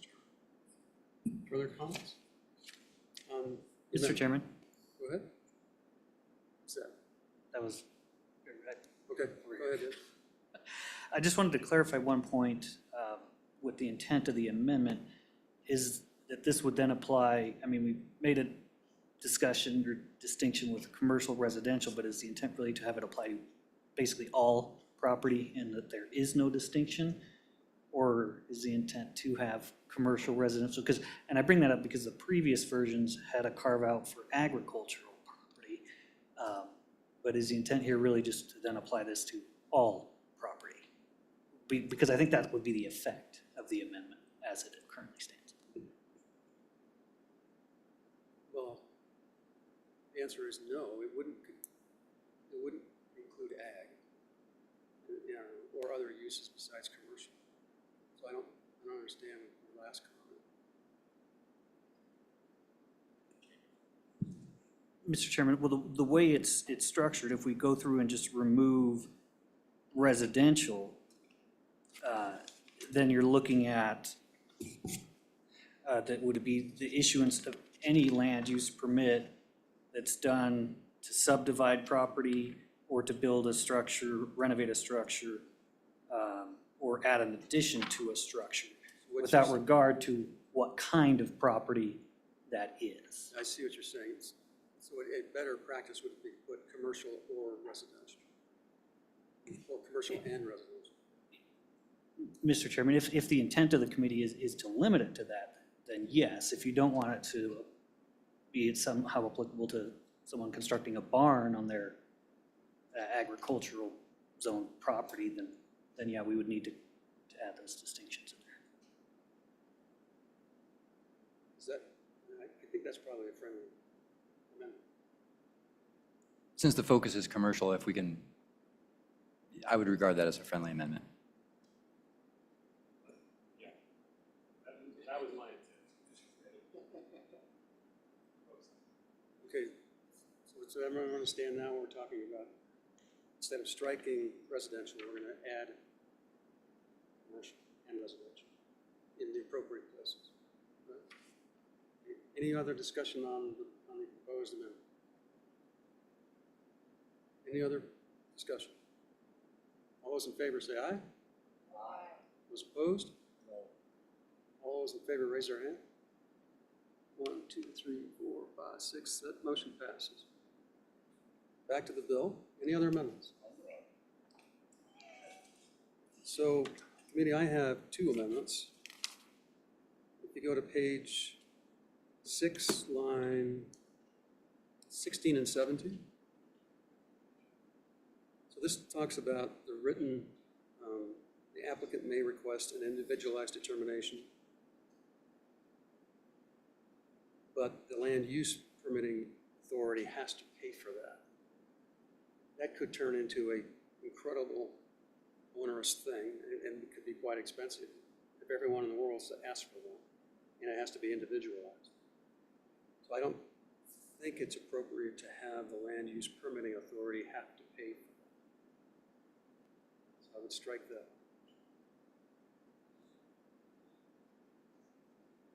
So, does everyone understand the motion? No, could you say where it starts and where it ends? Just out of curiosity, It Mr. just says Chairman. well, I don't know the answer to that, other than that I just want to strike that, the requirement of who pays. I mean, we could say that the applicant has to pay for it, or, so what's the best way to correct? You could just add, Mr. Chairman, at their expense, Yeah. period, if you want. That would help. The applicant may request individualized determination prepared at their expense, Yeah, that works. if that works. All those in favor say aye. Aye. Aye. Those opposed?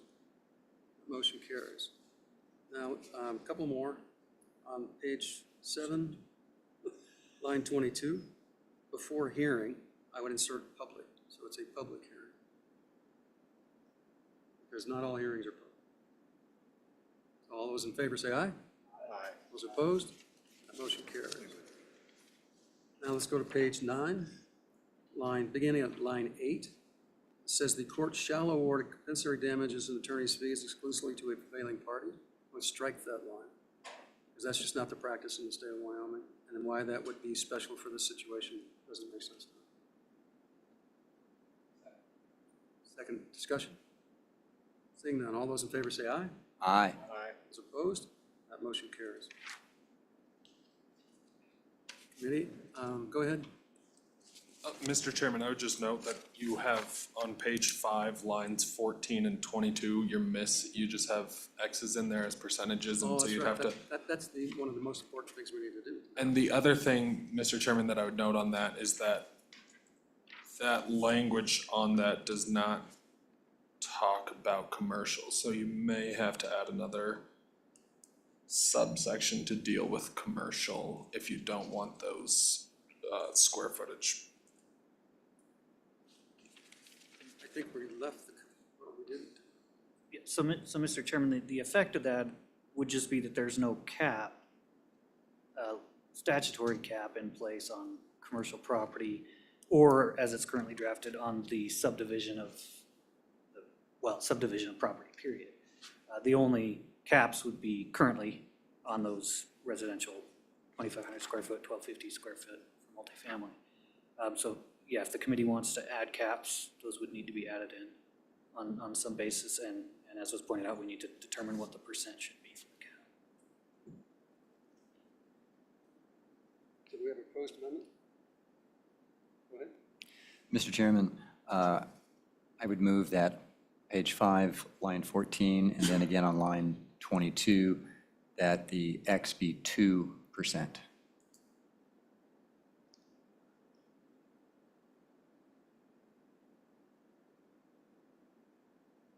Discussion on the motion.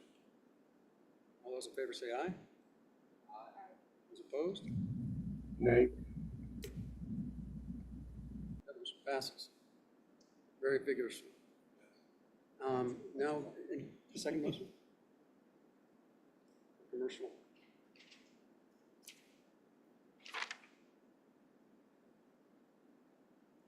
Mr. Chairman, I would propose adding, would be on page 6, line 7, add a new Romanet 3. It would then place a cap of, again, 2% on commercial development. Everyone understand the motion? I have a question, Mr. Chairman. Go ahead. So I understand the cap for the 1,250 and 2,500 for residential. It's to make sure that, people who are actually building houses for people to live in and not humongous second homes don't have excessive mitigation. But what is the purpose of having caps for smaller commercial construction? What's the effect and what are we trying to gain by having a cap?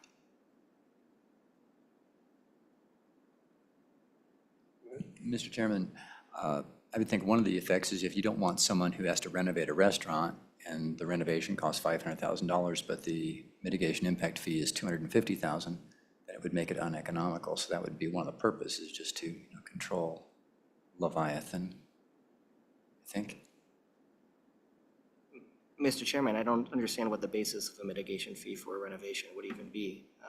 It doesn't create new employees.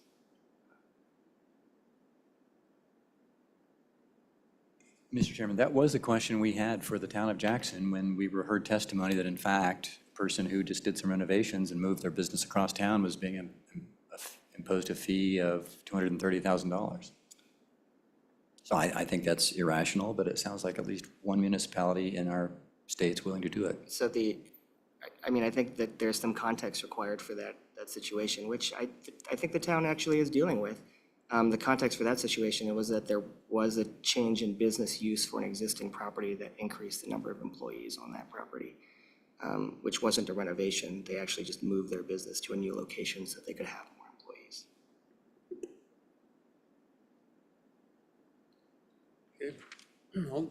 understand the motion? We're going to get 2% for commercial. All those in favor say aye. Aye. Opposed? Nay. That motion carries. Any other amendments to the bill?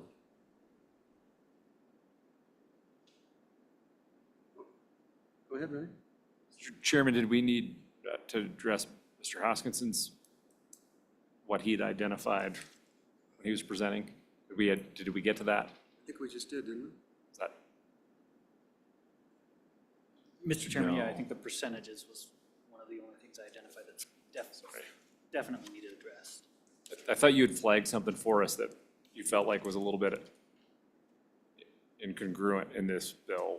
Oh, the other thing, there was a definition of government services, but I think that was taken care of by Representative Stitt's previous amendment. And then there was, that there was no, or there is no cap on the subdivision of property like there was with the housing. So if the committee wanted to impose a mitigation cap on the subdivision, and by that I just mean, well, yeah, there is no cap on the subdivision property, period, so.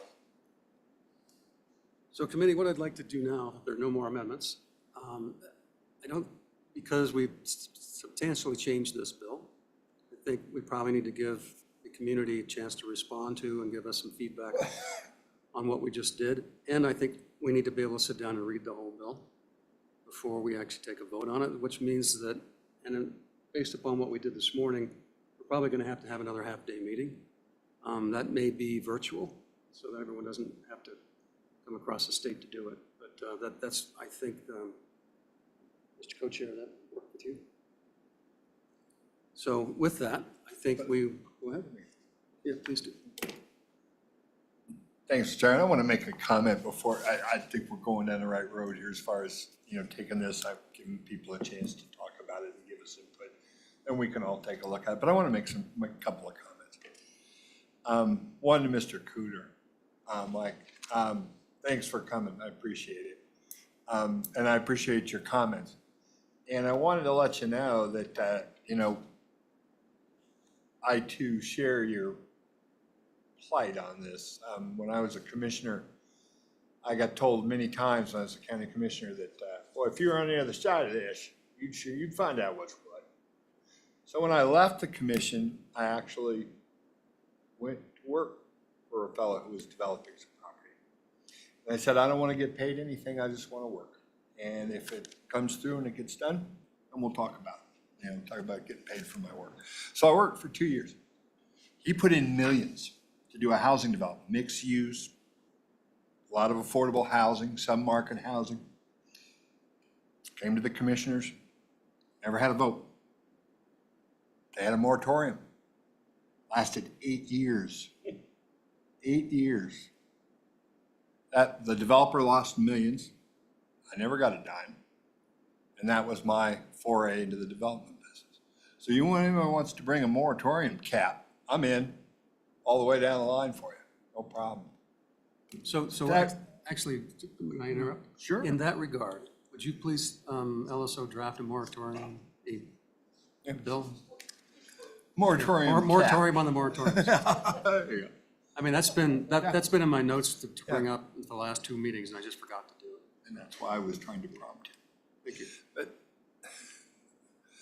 more to the point, and so I do believe that, and I appreciate what you're saying. But that's the rest of it too, I hope. And I tried to do this. We had one of our meetings in Jackson. We talked about it. To go around town and look at what was the product of some of these rules and some of these things. And I want to also mention that in our county, when people run for election, touting these very things, and they win. And they win a lot. I can tell you honestly, I joke about this all the time. I couldn't get elected to the town council in the town of Jackson, although I served there for 4 years. Couldn't get elected to the county commission today. I served there for 6. I'm too conservative. They've kind of moved past me, and they're doing stuff that frankly I have a hard time understanding, but I'm just getting old. But what I can say is, it's a little bit hard sometimes to listen to as an elected, that a group of elected officials make these decisions. They run for election, they get reelected again, and then at another time in another place, someone down here 400 miles away says, no, we're gonna change it. You're not doing it right.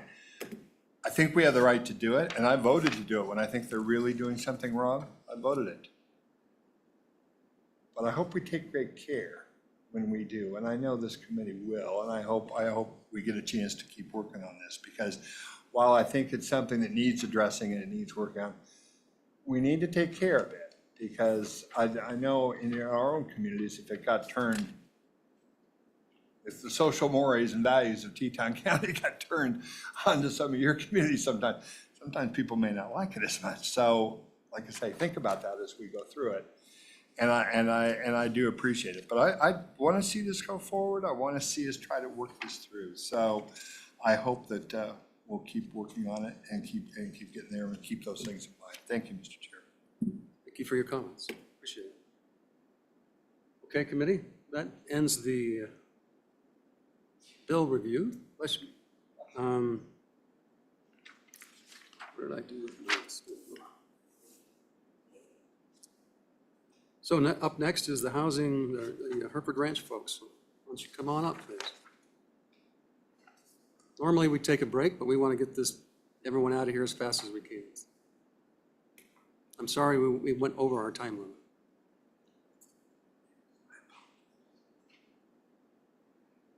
And welcome to see, nice to see you all again.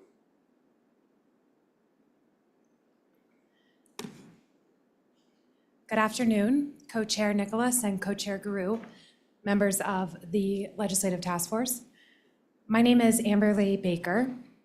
I represent the Gill family, Jackson Hole Hereford Ranch. And I'm here today with Nikki Gill to give you an update on our housing proposal in Northern South Park in Teton County. After a long day of reviewing potential legislation to improve affordable housing supply in the state, our project is an exciting example of what we can achieve when local governments collaborate with private landowners and private nonprofit affordable housing developers. Earlier today, you received a letter from Nikki that summarizes our project. You also have a timeline of our project and copies of the slides on the screen. So I'll turn our attention to these slides. Our project is unique. We have zero cost land, no taxpayer subsidy required. We are providing infrastructure. It meets the county's requirements for this area for 70% of the homes deed restricted, 30% unrestricted or free market. And it's unique because we partnered with private housing developers, affordable housing developers, Habitat for Humanity and the Jackson Hole Housing Trust. Next slide, please. Just to back up, here is a map of the area that we're talking about. The Gill family is NSP Area 1.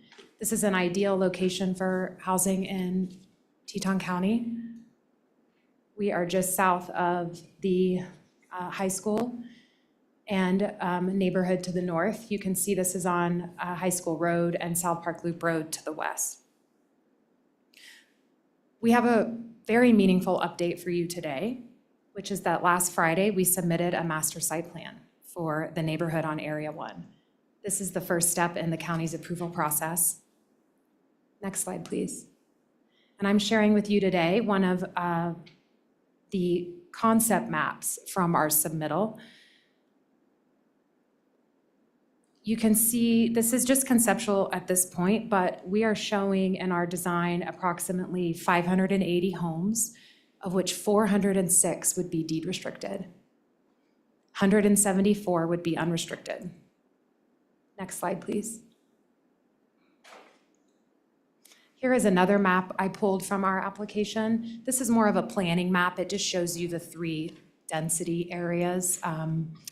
We have the higher density homes in that orange color to the north, mid density in the middle, and lower to the south. We also have a mix of product types across the site. So we've got single family, townhomes, duplexes, fourplexes, sixplexes, eightplexes, condos, a real mix. Next slide, please. As for our timeline, it's taken us almost 5 years now to get here. And at the current schedule, if everything goes well, we're looking at July 2026 before we have all the permits we need to start construction. We have made great progress, and we want to thank Teton County and the town of Jackson for their collaboration and support of this project. We are concerned about unnecessary delay, and given the importance of this project to our community, we hope the master site plan application will be reviewed as quickly as possible. That's all I have for you. Thank you. Any questions? So under the zoning or the ordinance requirements on the master site plan review, how long does that take? Or what, I mean, what are they supposed to do and enact in what amount of time? Thank you for the question, Chair Nicholas. Our LDRs, I believe, will, I think it's within 60 days. We have to, there's a planning commission hearing from sufficiency, so it's 14 days, they find our application, whether it's sufficient or not. And then you add another 60 days, actually it may be 90, I'll have to check my notes, before we can get in front of planning commission. Planning commission will probably take more than one meeting to review the master site plan. And then a county commission hearing will come 30 days after that, I believe. You don't know when those are going to happen? We don't know yet. We just submitted on Friday and we're waiting for the schedule. So is the practice then that the county will prepare a schedule and provide it to you? Yes, that is correct. So just out of curiosity, could you provide that to us when you do? Yes, I will. Go ahead. Thank you, Mr. Chairman. Just to refresh my memory, I know we visited with you at length about this, but when you talk about the land development regulations, the county commissioners would not hear your master site plan. Why would they not hear it? Did they feel like things were incomplete, or just to refresh my memory on that? Senator Schuler, I'm not sure I understand the question. The summary you've got on the second page there, it just talks about under the land development regulations with no accelerated timeline, the county commissioners would not hear our master site plan application until March 2025. Oh, yes, so that's, excuse me, Senator Schuler, thank you for the question. If you assume 2 meetings at Planning Commission and you take out all of their timelines to the max, I got to early March for our first county commission hearing. Yeah, it's just, it boggles my mind, in an area where, you need housing, you need it for, you've got shortages for workers particularly. I just wondered what the deal was on that, so thank you for that information. Any further questions? Mr. Chairman, quick question. Please go ahead, Senator. Thank you. We heard about discussion of moratoriums for large projects. Is there any talk out there of a moratorium that could impact all of the hard work? Because if so, I think we need to take some steps to make sure that you keep moving forward on your time frame. Thank you, I appreciate that. I am not aware of, I have not heard anything about a moratorium that would impact this project, no.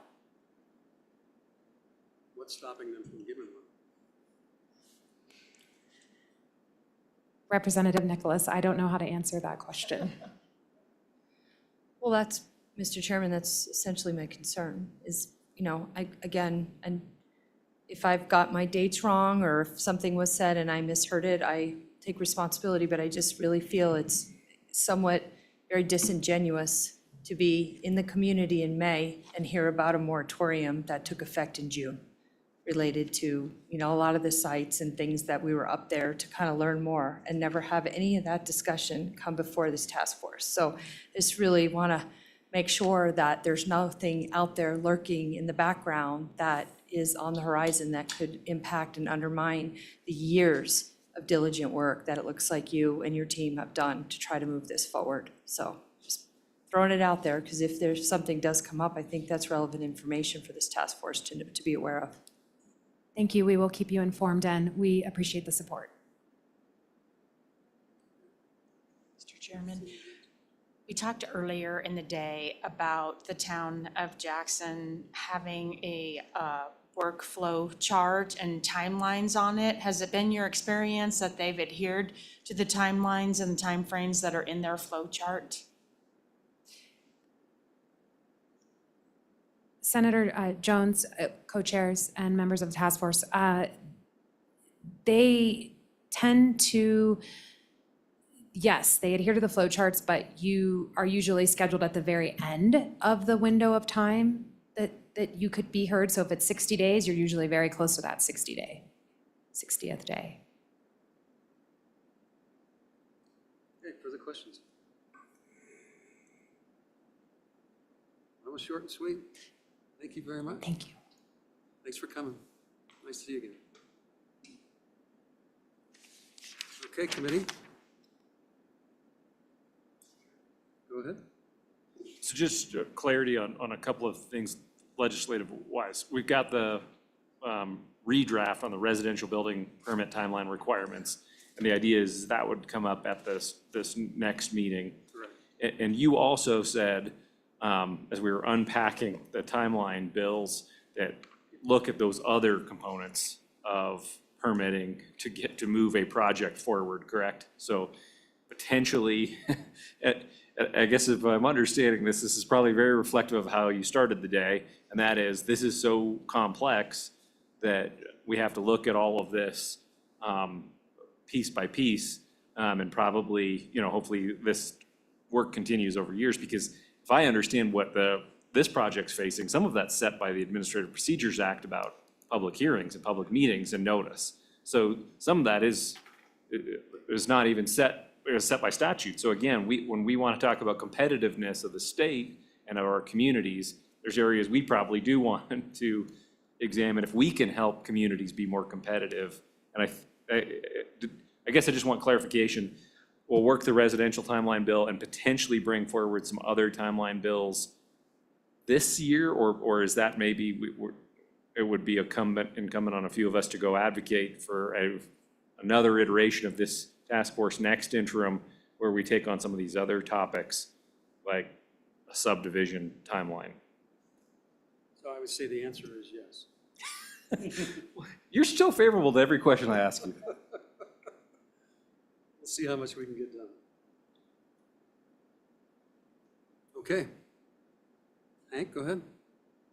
Mr. Chairman, I would just note that you did skip over your 1:30 agenda item on the state lands leasing program, and Interim Director Crowder has been in the audience since after lunch. Come on up. Sorry, Jason. Should have kicked me under the table.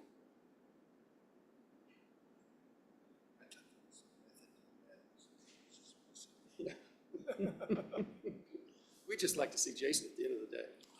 That's right. Thank you, Mr. Chairman, and I'm happy to be overlooked. I apologize.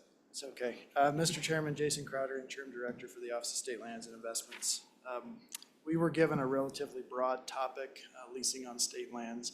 And so I'm happy to take the direction of the committee and talk about anything you'd like. But in conversations with you and others on the committee, we wanted to focus more on an oil and gas process. And so I'm happy to run through that and see where it goes. But we were asked to come with answers to two questions. The first one is, does the Board of Land Commissioners or OSLI want to develop on state lands? And the second is, what is OSLI doing to promote oil and gas development and support that industry's success while benefiting the state's trust beneficiaries? So obviously the answer to number one is absolutely.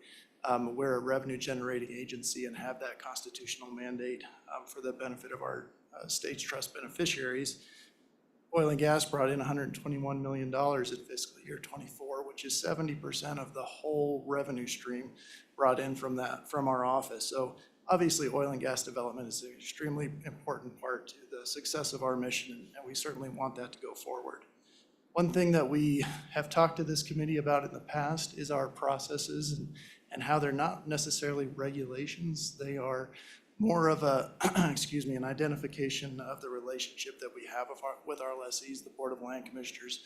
OSLI serve as the landowner / landlord to making that work. And then any development that occurs on state lands go through secondary regulatory bodies such as the OGCC or DEQ or those things. So it's hard for us to reduce or streamline some of the processes to get that development on state lands, but we've done some things to try to help that, to try to ease the pain just a little bit. Again, I'll mention, we're not free government land. Sometimes we hear that. We are the state land office, and we manage lands that are held in trust for the state's beneficiaries, the largest of which is the K through 12 school system. And that the Constitution speaks towards maximizing revenue off of those lands for that beneficiary group. We have done that in a variety of ways, and the guiding principles behind that are the Board of Land Commissioners rules and regulations. And they provide really two topics to that end. One is for orderly development of oil and gas on state lands, and two is to receive market rates from that development. And I won't really get into royalty rates here because that's a different animal, and part of the revenue stack is a different topic for a different day. But mostly those ancillary or secondary uses of state land for oil and gas development that do have markets that we can look at to derive annual lease payments from or annual rentals payments from. So that valuation, the market rate determination, is brought to us by an appraisal staff that seek to find comparables, look to areas of the state where we have consistent uses, tank batteries, things that happen all the time, pipelines, roads, and develop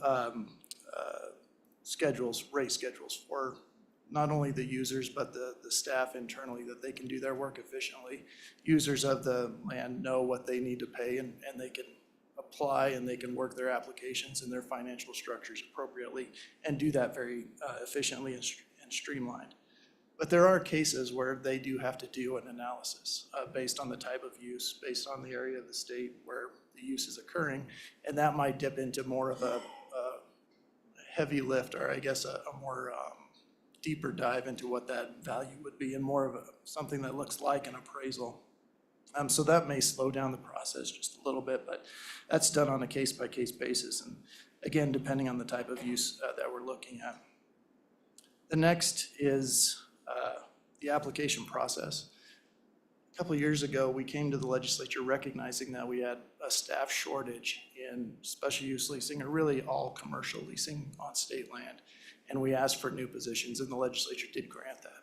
So we are currently recruiting for an entry-level staff. That position's open right now, and we're receiving applications for it. But to create a team-type scenario where this new position would provide support to higher-level positions and allow those applications to work through the processes more efficiently, keep better track of them, make sure the paperwork's going forward, and allow the higher-level positions to keep their head up and make sure they're understanding market rates and they can have those discussions rather than just pushing paperwork through.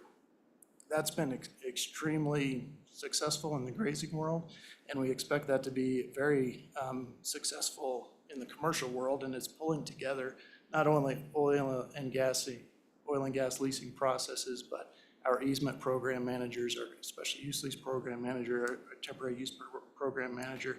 They're all coming together and having good collective conversations that don't always have to go to the level of the assistant director because it's under the lead of our commercial leasing program manager. So that's been a positive. I think the other thing that does for us is allows us to withstand vacancies. Obviously, we have a large turnover occurring just like every other agency. And when that happens, you lose a lot of institutional knowledge. One thing with this team scenario and adding this new position, we believe will keep some continuity across staff, will allow those applications to move without any hiccup because we've lost that institutional knowledge. So we think that that should benefit industry going forward and mitigate that knowledge loss that occurs. The last thing that I'd provide the committee is that in our daily work, we obviously want oil and gas to be developed on state land, and that starts with the oil and gas lease auction. We ask the oil and gas industry to provide nominations for those parcels, and then we conduct that auction based on those nominations, and then based off of any parcels that the office deems are appropriate to be added. But it's important to note that we take those nominations very seriously and that we put a high priority on them, and that we do put them on the next available auction that we possibly can. That gives us somewhat of an idea of the revenue stream we can expect. It also gives the oil and gas industry an ability to be more nimble in their development activities and be more responsive to industry trends and rig scheduling and things like that. So we wanted to make sure that that was highlighted for the committee.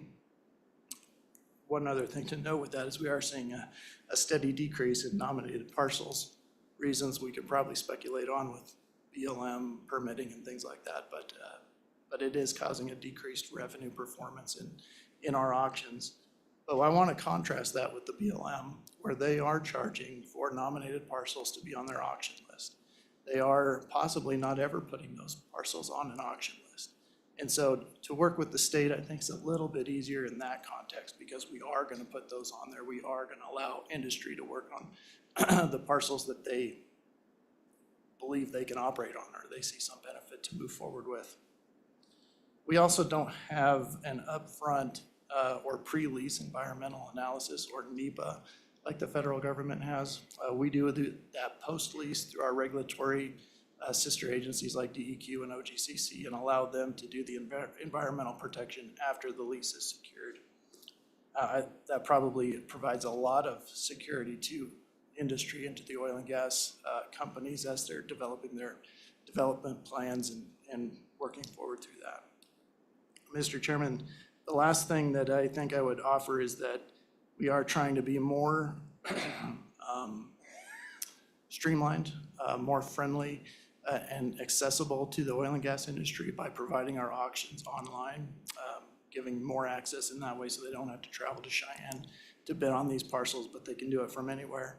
And then also developing online payment capabilities. We're just about completed with that, focusing on a grazing scenario with it. But with that comes the ancillary benefit of every other lease being able to make its payments, like easements, like tank batteries and the like. So again, Mr. Chairman, that's kind of where my comments focused, and I'm happy to go in any other direction that you have. So I'm curious, Jason, we know that we can see the horizon of where gas, and particularly oil, may not be in demand in the future.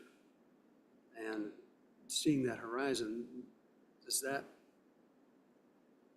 how do you then modify, or do you modify your orderly development concept? Because we want to maximize it in an orderly fashion, because we don't want to leave it in the ground in 2050 or 2060 when everything's electric. So, I mean, how are you guys approaching that? Mr. Chairman, I really do think that's a good question. And I think the first part is that we're a long-term trust. Whenever that oil is pulled out of the ground is when it'll have value to the beneficiaries, and we're not going anywhere. So understanding that, it makes everything else just a little bit easier, that we're not really focused on today's dollar, but certainly a sustainable dollar. The oil and gas industry is getting a lot of pressure from a bunch of different corners: conservation, recreation, just open space. And so those pressures are recognizing that they can approach the office, and they've heard us because we keep saying, put your money where your mouth is, we're a revenue generating agency. And now they're starting to come with those plans. And so more and more, that orderly development is getting a little bit hiccuped, or hurdles are put in front of it for us to consider these other uses that are providing revenue to us. Well, what we do with the money, to some degree, is we put it in the permanent mineral trust fund, which lasts a lot longer than the oil on the ground. So it's not like it's exhausted. We're putting it to work in another fashion. So you make more money that way, and then you can still use it for the recreational purposes and those other things. Because once you've mined it out, mine it out. Mr. Chairman, I think that's 100% correct. What we've not ever done is said, in that permanent land fund, we expect a certain benchmark, and once we get there, we'll stop. We just keep developing oil in a very efficient way, hopefully in an industry-friendly way, to keep bolstering that permanent land fund, to keep adding that investment revenue back to the state's beneficiaries. So how have our reserves altered or changed or grown or over the, in terms of discoveries, all that type of thing over the years? As I understand it, the reserves actually are getting larger because we discover more ways to do it versus, so we're not really depleting as much as we think we may be. That's my question.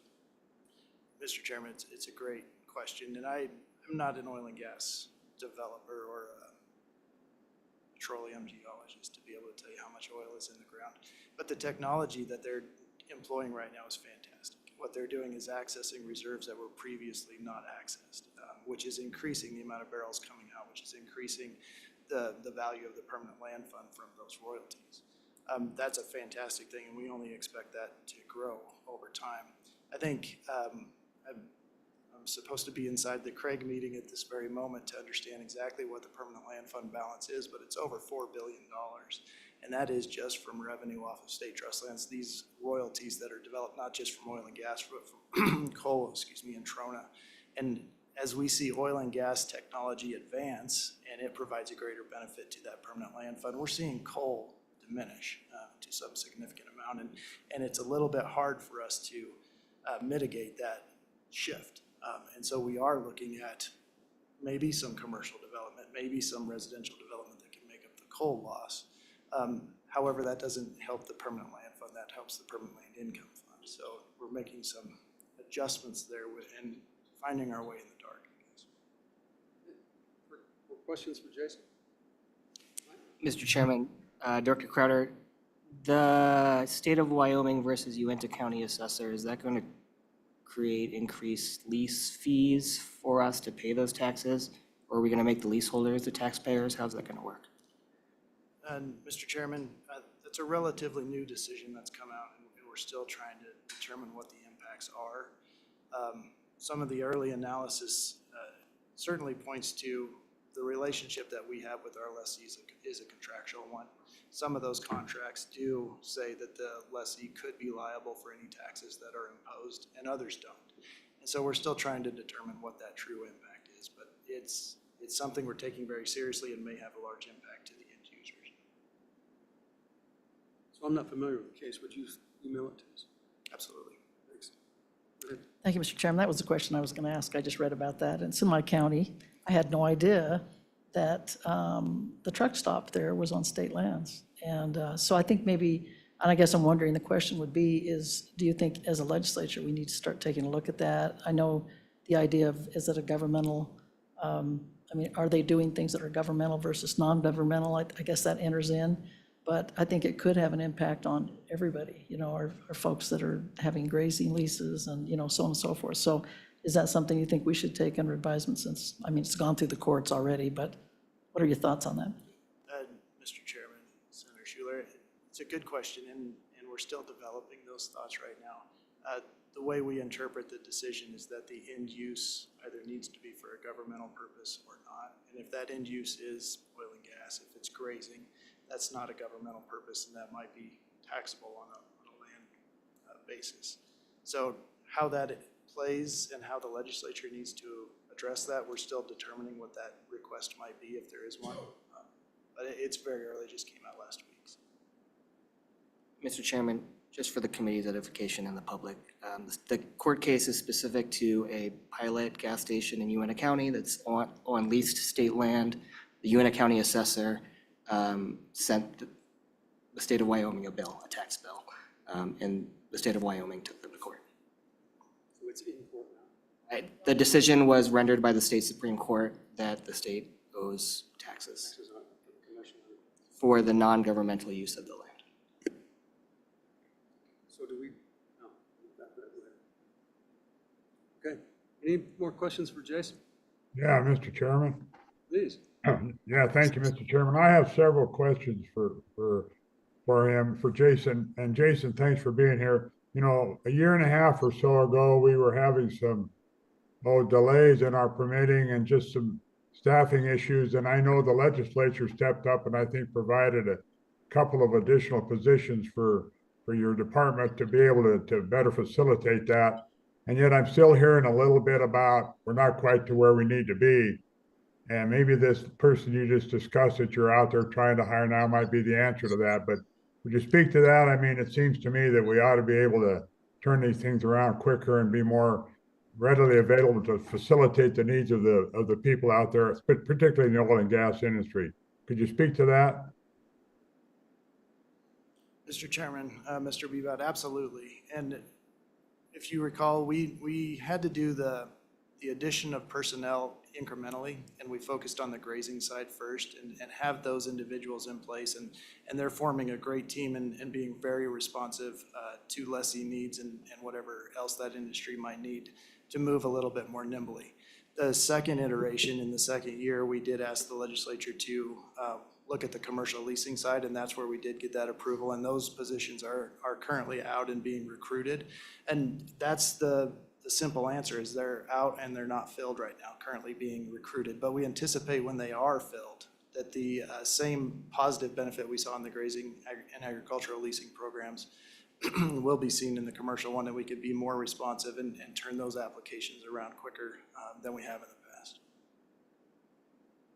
You know, another question too, Mr. Chairman, and you mentioned the marketing analysis, and all you have to do is look at the recent Bureau of Land, the BLM sale that we had in Wyoming, where it's the smallest sale ever, I believe, in the state of Wyoming, and I think the revenues generated were 20 or 30 or 40,000. And I think that's not only a direct result of what's the attitude that our country has about BLM and oil and gas, but I'm saying our country, I'm talking about Washington primarily. But it also talks about the increased royalties they're asking. And so when you assess the royalties that you're applying to state lands, I think if you look at this, the BLM for a comparison, I think that's wrong. You know, we're in a market where we not only compete within Wyoming, but we compete within our country, and you could go beyond the borders of our country. And I think we have to be competitive. We all know that Wyoming, in terms of taxes on oil and gas, is the highest in the country. And it seems to me that for the state lands, you could be looking at reduced revenues in terms of the royalty rather than more. And maybe you could talk about an incentive to do something better there. We just need to do something, and to utilize the BLM charges that they're implementing with their royalties as a guideline for market analysis, I think is flawed. So I would ask that you take a look at that. Maybe there's an incentive you could come up with. You do a good job of getting those leases out. The way you handle them, the leasing and the auction, all that is way better than the BLM, no question about that. But I think on the marketing side, for oil and gas specifically, that maybe there's a better way. And then I was thinking about grazing as well. And, the leases that, on the BLM lands and Forest Service lands compared to on the state lands, and maybe I think we're a little bit higher, and maybe we're not as competitive there as we should be, but that's, I'm not as versed on that as I'm oil and gas, but I believe that might be the case. The other thing that I think we need to look at is on our lease forms. We have oil and gas, I think we have coal, then we have other minerals, but with what's going on in minerals, there's so many different minerals out there. Have you thought about one broad leasing form that would say hard rock minerals, or one that would say rare earth minerals, a way to change our leasing form? So if someone wants to lease for a hard rock, but they may find something else, they have to go back and release and start over. Maybe there's a better way to do that as well. And I know that, it's been a few years ago, but some people wanted to lease some state lands for lithium. And you never did lease them to them. I'm never sure why that happened. But I think that's a disservice to Wyoming too. If we couldn't lease these state lands for whatever mineral or whatever use is out there, we ought to be doing that.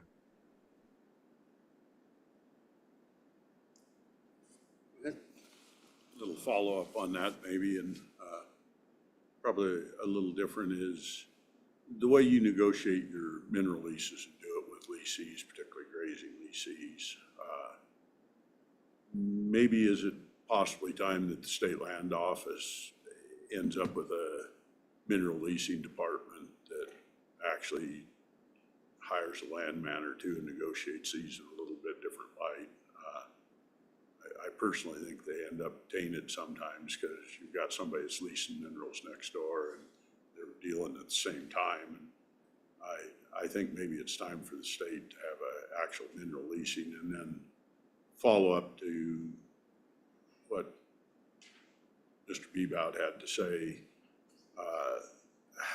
how to establish rates on some of these new minerals that are coming out, because I too have followed, and we just don't have a way to identify and do lease rates on them, and sometimes they're important minerals, not just for Wyoming, but for the country and for income to you. And I know one of them I dealt with you, like is value of common sand versus frac sand, lithium. You know, we've got rare earths, probably got some cobalt deposits floating around. You know, those type of things. Does it make sense for us to establish a leasing department within the state lands? When you're handling $200-300 million, it seems to me like maybe spending a couple $100,000 or so for someone to negotiate doesn't take much of a percentage or a change to get it back. Does that make some sense to you? Mr. Chairman, Senator Driscoll, it does. I think there is an obvious shift that is occurring or needs to occur within statutes and within rules to be more modernized.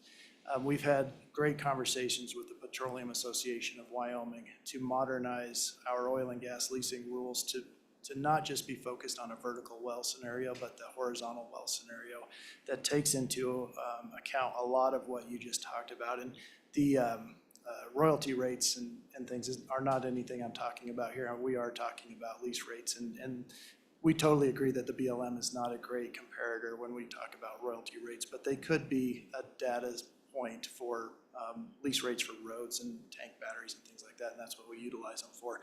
But certainly agree, we have different missions. The lease form upgrade that Mr. Bebout talked about is something we're looking into. It is a product of many years of we need to separate each mineral type out. It was a conscious effort to do that. They were all included in one lease many, many decades ago, but to be responsive to each mineral, unique situation of development of each mineral, they separated each one out. Fortunately, all the rules look relatively the same with one or two changes, so we could definitely modernize those, and happy to work with industry to make that happen, to be a little bit more seamless. Senator Driscoll, what you're talking about is a couple different nuanced things. One is the negotiation between the surface lessee and the mineral lessee has nothing to do with the actual lease. It is a surface impact payment. It's for the use and the nuisance and the loss of use, and that is a negotiation in our rules that is intended to be between the mineral lessee and the mineral lessee and the surface lessee, because those are the two parties that are most or closest to the ground.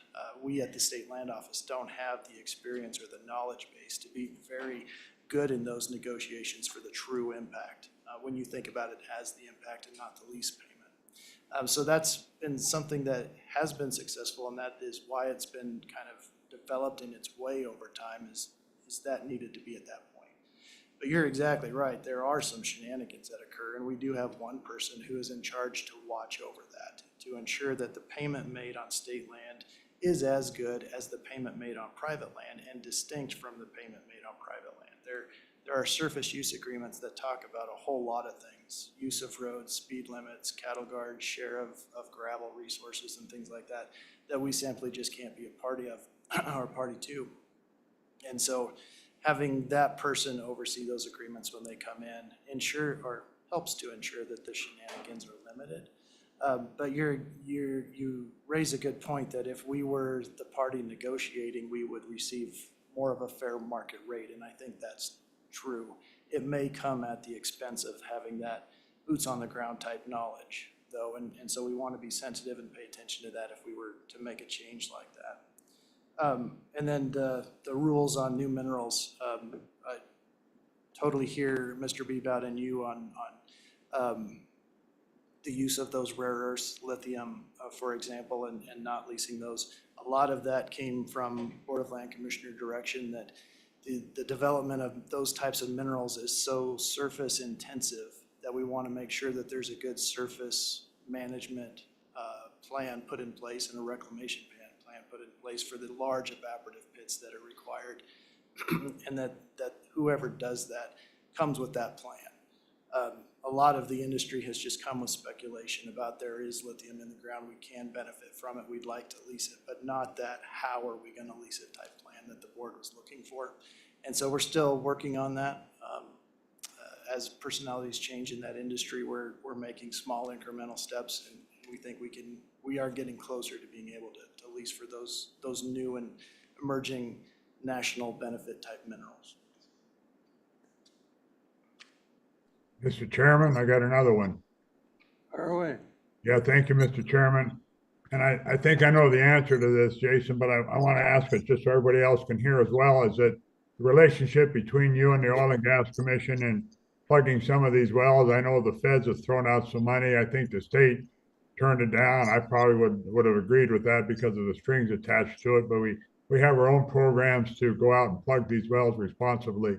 How's that relationship going with the Oil and Gas Commission to go into these state leases where, you know, we need to plug the wells and the operators are gone, whatever, and you have their bonds to help with that? How's that relationship working out?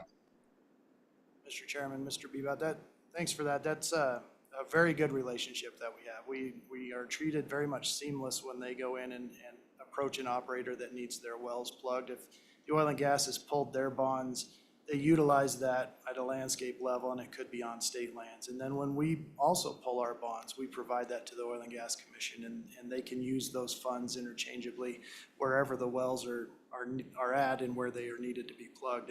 And hopefully that allows them to be more efficient. We certainly rely on them to do that work, to contract that work out. We don't have that expertise, but we provide them funding and access even after a lease may be terminated or expired to do that work. So I think we have a great relationship to that end.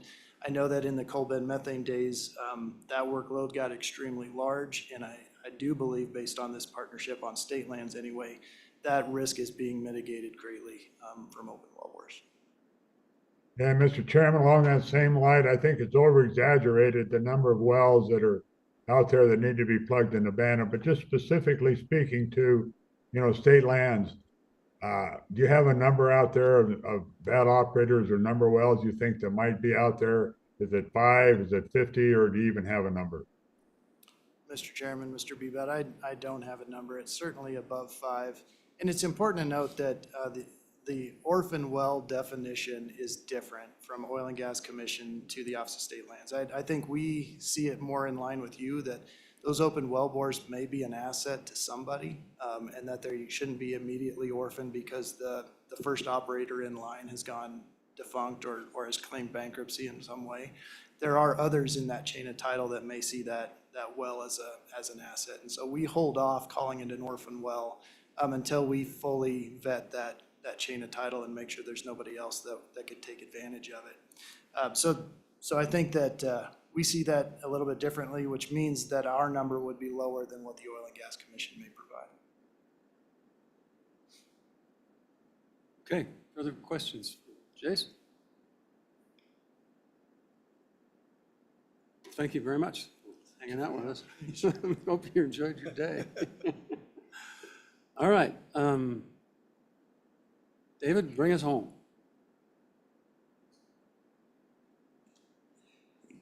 Thank you, Mr. Chairman. So I'll just walk through what the actions the committee has taken, and I think we do have a few questions from LSOs as far as the direction you want to head. So the committee voted to send 25 LSO 85 zoning protest petition amendments as amended to a committee of the chair's choosing. The committee amended 25 LSO 207 building permit timeline requirements, and that will be considered at the next meeting. The committee also, my understanding, asked for new drafts on site plan, subdivision reviews, and zoning reviews, so the LSO would prepare a draft for the next meeting specifically on those as well, is my understanding. Correct. Committee tabled 25 LSO 250 multifamily dwelling stairwells. The committee amended 25 LSO 134 property development exactions, and will carry that forward for that next meeting. And then I wanted to clarify, there was comments on a moratorium bill on moratoriums. I wanted to make sure that was an actual request, because I was a little unclear It's kind of an offhand comment. What we like to do is have a draft bill that limits or prevents the ability of a city or county to basically have moratoriums on any construction or property development per se, and that there has to be guidelines around when it can happen and how it can happen, and how long it can happen.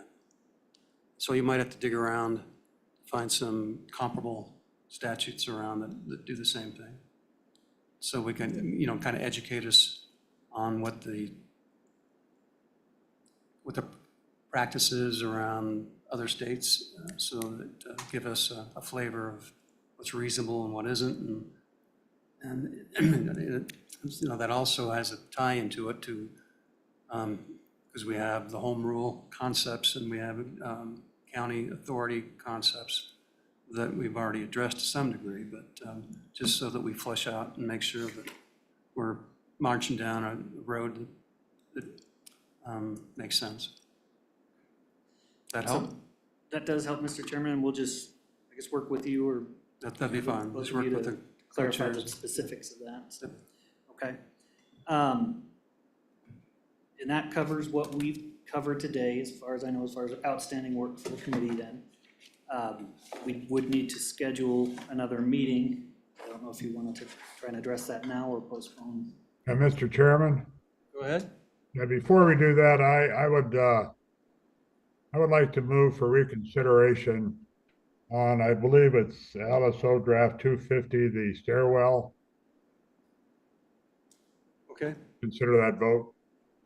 All those in favor of reconsidering the stairwell vote, say aye. Aye. All those opposed? Aye. Okay, I think the motion to reconsider passes. So now we'll go back to the vote on that. Roll call.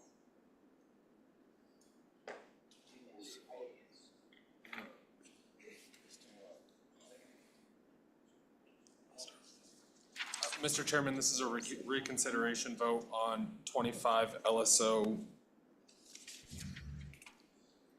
250. Senator Driscoll. This is for final passage. Senator Jones. Senator Schuler. Representative Davis. No. Representative Stith. Aye. Representative Ian. Aye. Director Matthews. No. Director Parfit. No. Mr. Bebout. No. Ms. Delancey. Excuse. Mr. Martin. No. Mr. McKay. Aye. Mr. Napier. I don't think he's here. Okay. Mr. Co-Chairman Grew. Aye. Chairman Nicholas. What's the tally so far?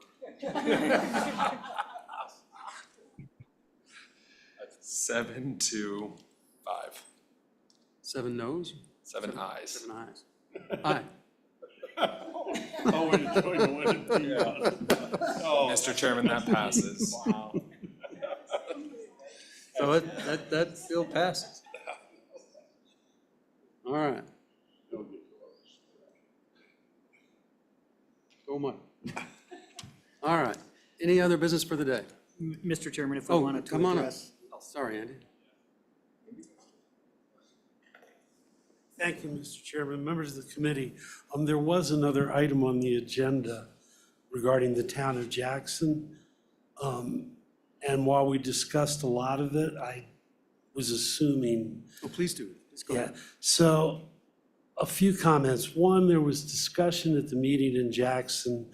A gentleman came in, he had a change of use, and his fees for that change of use were in excess of $200,000. There was not much counter testimony offered at the time, but the town is in the process of getting rid of the change of use fees. So fundamentally, that is no longer an issue for you all to be thinking about, because they are eliminating that for better or for worse. Because I personally can come up with instances in my head where it would be appropriate. Having said that, there are a few things, the questions that have kind of come up. One, I want to make sure you all kind of were made aware when you made the visit, but Jackson and Teton County have really excelled in creating dedicated workforce units. The number is in excess of 1,700 units already. I just toured right before I came down here, the newest development, the Flat Creek Apartments.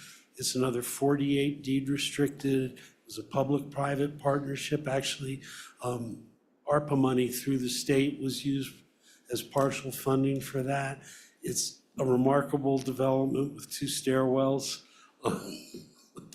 But their progress is being made. There are more of those kind of units in the works. And I want to make sure this committee understands, when you go around the West and go to resort communities, and we go to a lot of conferences, Jackson-Teton County is the model.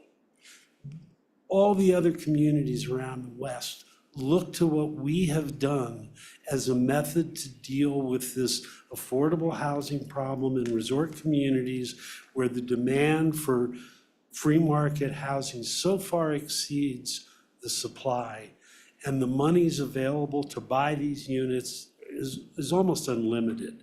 So for all that you hear about how we are doing things wrong, please bear in mind, by the standards of a lot of people, we are doing more things right than any other community around. And it's hard to understand that unless you've been doing it for a long time and you see it and you're dealing with the obstacles on a daily basis to do these kind of things. And part of it, I won't deny, there is a sentiment in Teton County and in many resort communities not to do affordable housing because they don't want growth. And sometimes we succumb to those pressures, but by and large, we have persisted in developing that housing. The other question that came up was funding. I know Senator Bebout mentioned using property tax. We don't like to use property tax more than we have to because we're a sales tax community. We get 50% of, it's the number we bandy about, that 50% of our sales tax revenue comes from tourists. We have been at 6% for as long as I can remember. Getting to 7% is problematic. We'll be trying again on the ballot this time. But 2 years ago, on the 6th penny spet, the citizens, by a 2-to-1 vote, voted to put, I believe the number is $80 million into various affordable housing programs for the hospital, for the school district, the town, the county, and the general public. So it's not as though the community is not willing to pay taxes to build the housing. It's just we want to use sales tax as much as possible. Of course, if some member of this committee would sponsor a real estate transfer tax, I think Jackson would support that 100%, because the last time I ran the bill, it was $20 million a year. And I could only imagine a tax like that would generate more now. And these are the kind of numbers we need, because the subsidy for an individual unit is in excess of $600,000. So you need a strong revenue stream over time to actually address the issue. I don't think Mr. Sinclair is here any longer, but I think that covers most of it. He was going to get into more details, but I think you heard enough in our earlier conversation. But I wanted to make those points and stand for any questions. Well, we do appreciate you and Mr. Sinclair. I mean, every time we have a meeting, we learn more and get better educated about it. So, thank you. it's a good deal. Question, I just want to make sure Senator Jones asked a question of Tyler about or someone, maybe it was about the total number of dollars that the mitigation fees and stuff are bringing in.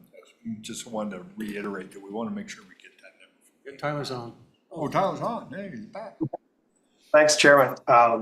Yeah, the numbers, I was able to find those for Senator Driscoll. So in the last fiscal year, we collected $743,000 in FY '23.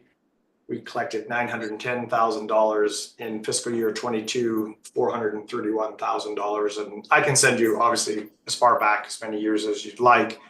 Probably the only other stat I would just give in looking at it is the mitigation fees since 2010 have been responsible for constructing 218 residential units in our community for our workforce, which makes up about 28% of the total homes built. So there is actual units being built as a result of these mitigation fees and those requirements. And I know it's late in the day. I'm happy to stand for any further questions you have or follow up later.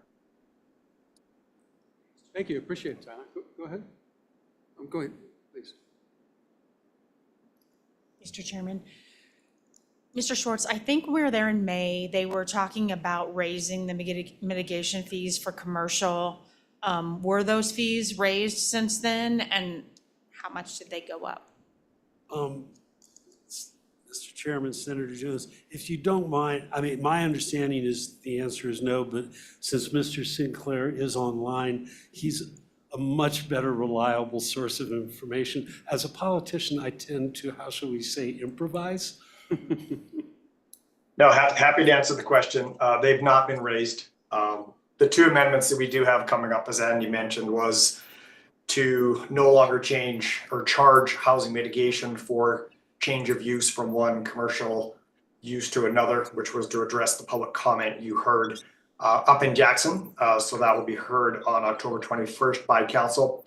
The second one that we're responding to is on the residential side as well, to exempt 500 square feet on residential additions or remodels, that we would no longer charge housing mitigation fees for someone simply trying to add a bedroom or expand a kitchen, in an existing house that they're currently living in. So those two target amendments, I would say, are direct outcomes, partly because of the testimony that we heard in front of you as well as locally. So those are the two amendments we committed to and discussed when you guys were all up here back in the spring. As you know, things move a little bit slower, but those are in front of the town council here in the next week, and we look forward to the outcome of those. Great. Go ahead. Thank you, Mr. Chairman. And to amplify on that, the town of Jackson works very hard to draft ordinances to benefit the housing situation. I think, as you all know, having worked with statutes, things don't always go the way you think. And Jackson looks to correct mistakes. They don't assume that everything they do is working. Taking away the change of use fee, I would highlight as an example of them understanding that what on the face of it was good policy turned out not to be working the way they want. I would say that in terms of commercial development, and Representative Yin raised this point, commercial development just increases the need for more housing. And it's a sensitive issue. And when a proposal came in for a 300,000 square foot development, it generated a lot of response. And whether or not a moratorium was the best way to deal with it, I think there was a recognition that reconsideration of the ordinances that created that opportunity was appropriate. So sometimes things work the way you anticipate, and sometimes they don't. Great. Mr. Chairman, thank you, former Representative Schwartz. Do you think that there's any, because you are a politician, can you read in the winds of any of the local electeds or possible new local electeds of a moratorium for residential development? Or do you see that that's even a possibility? Mr. Chairman, Representative Yin,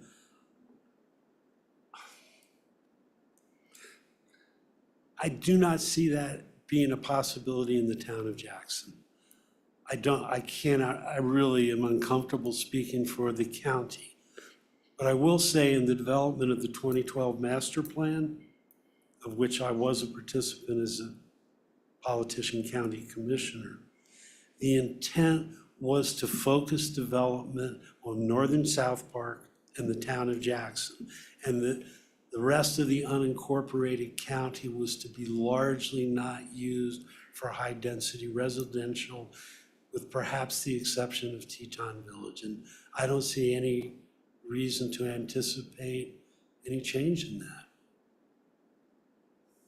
Good, because I would be very pissed if we stopped building housing in the town of Jackson.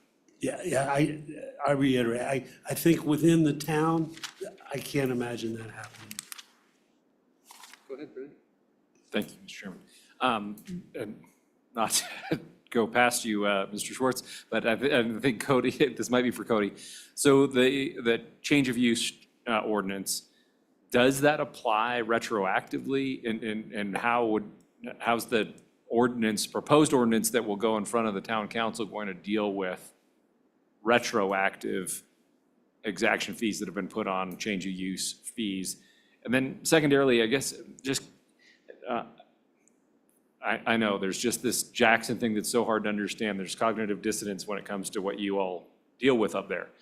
So I think you said $80 million for SPET over how many years? Because I think I heard that essentially the exaction fees generate somewhere around $700,000 a year, probably doubling that. So it's, I think, about 1.5 total per year from the county and town, or less than that. So that's just kind of a drop in the bucket compared to what you could generate with a SPET.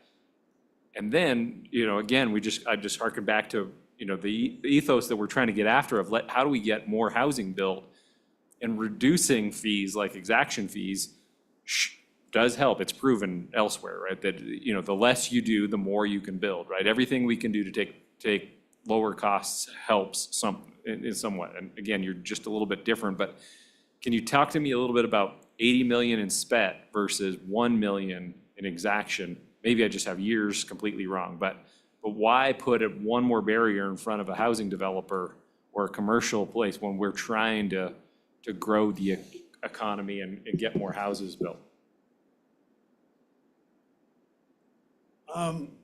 Thank you. Please go ahead, Tyler. Okay, thank you, Mr. McCabe.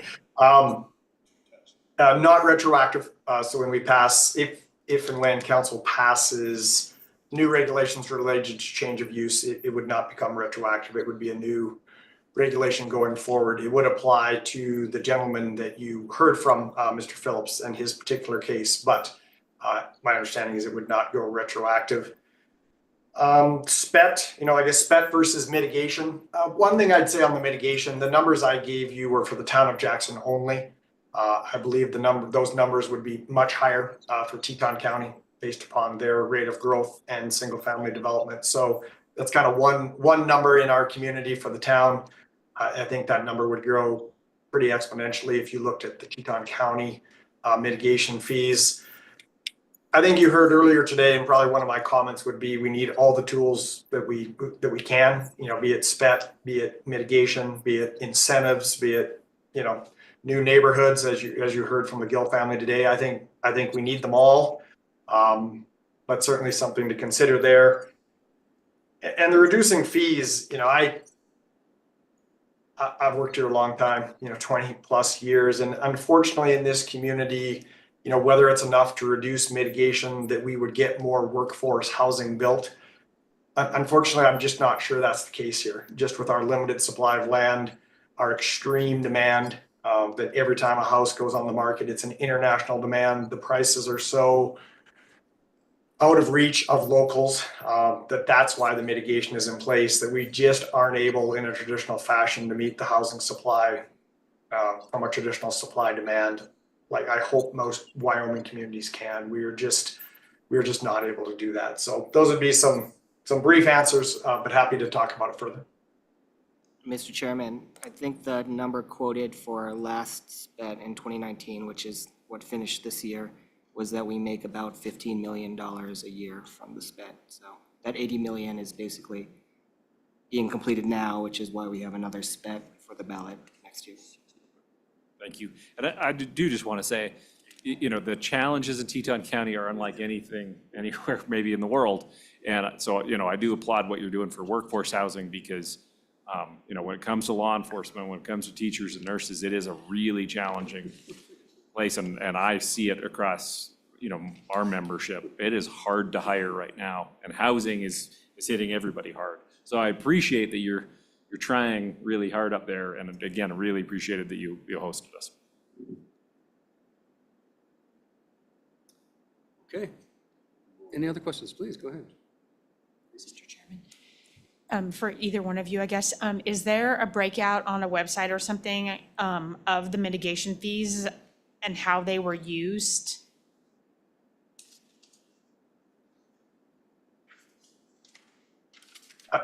Yes, good question. Yes, I believe we have that on the housing department website, so I'll make sure that I get the link and get it to the task force. So yeah, happy to show, you know, specifically where that money went and what units it produced.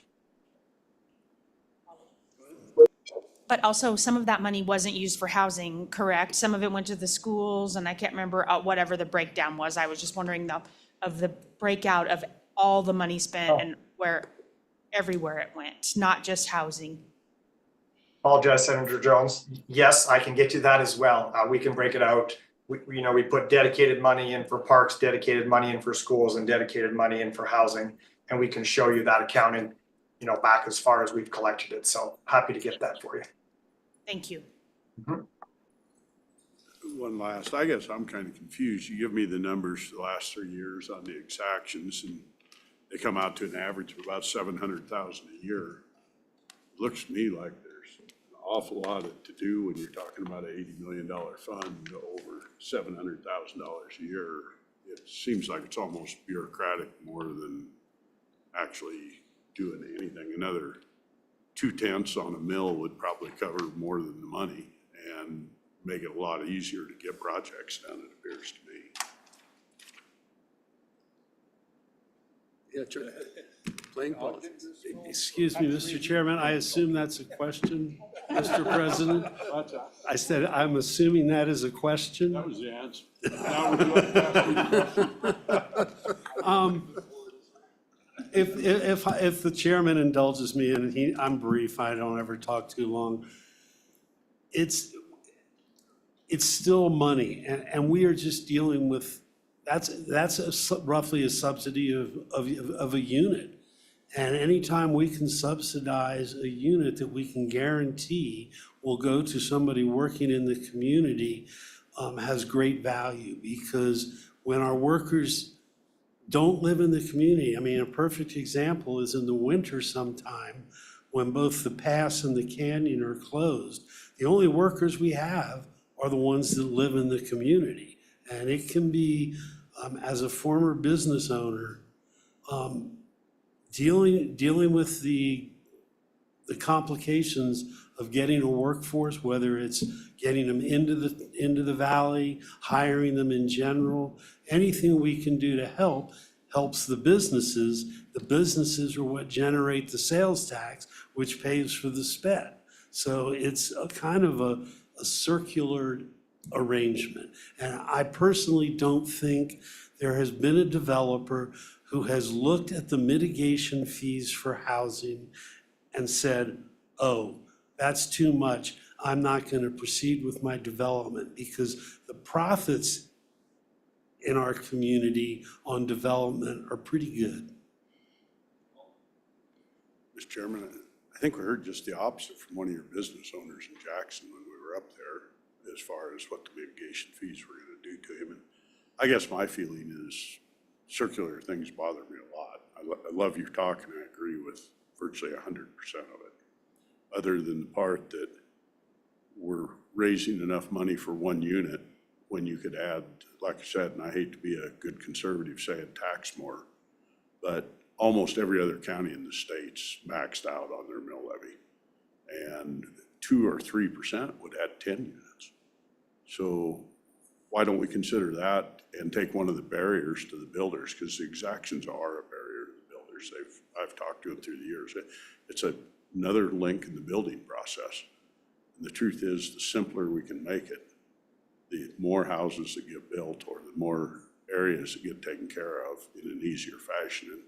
And I frankly was shocked. I ran a mitigation bill years ago. I had no clue that it was raising enough money to build 1 unit a year.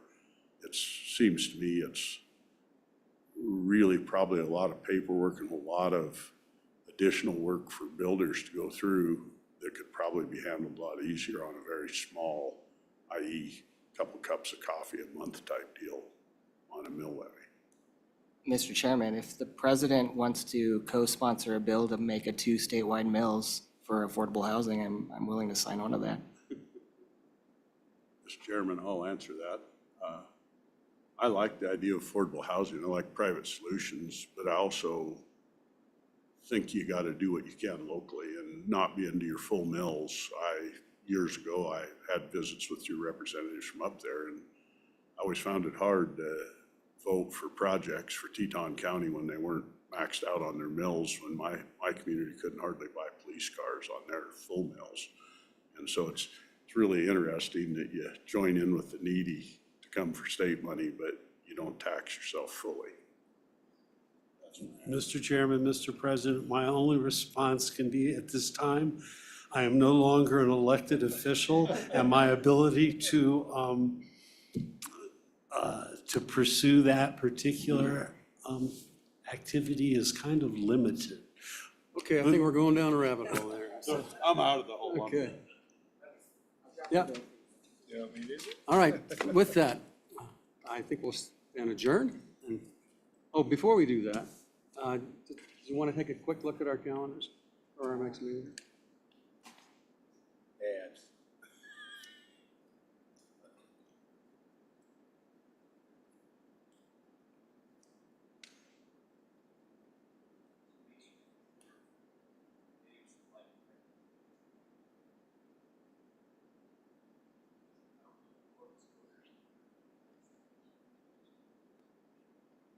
I think the only committee, the latter ones, will, because appropriations could take them up through July 1st or January 1st. And then we'll see what happens to them.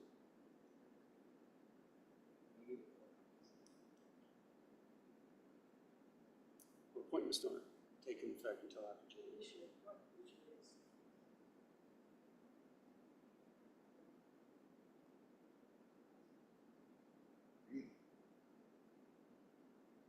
That's.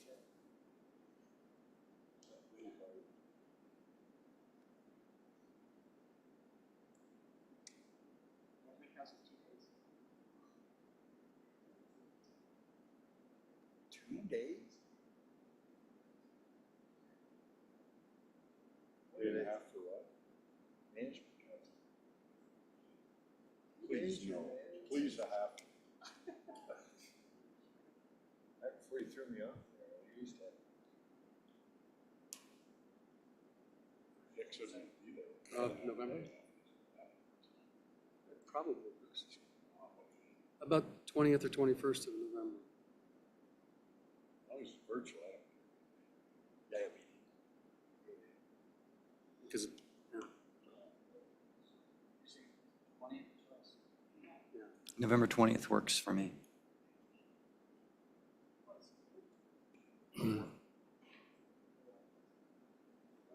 Let's just tentatively set it for the 21st, and then we'll go from there.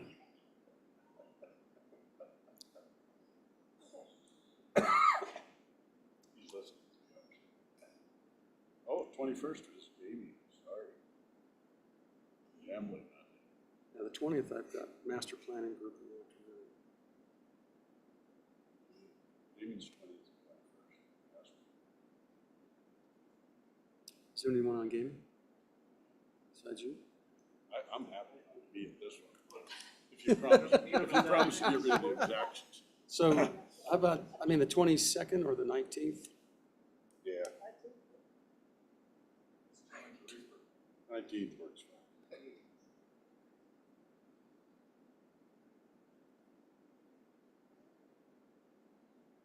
Tentatively for the 19th? Yeah, we're all. It'll be a Zoom meeting. Other than the people that are here. That one I won't be on. Okay, let's do it tentatively for the 19th. Okay? Would you like that as Zoom meeting, Mr. Chairman? Yes. Okay, we'll stand adjourned. Go ahead. Any other public comment? Come on up. Go ahead, Richard. Thank you, Mr. Chairman. Richard Garrett, resident of Cheyenne, and I would promise I'll be very brief. First, I want to thank you, the committee, and particularly Senator Bebout for reconsidering a bill that I thought I had killed by myself. I think it's a good bill, and I appreciate your reconsideration.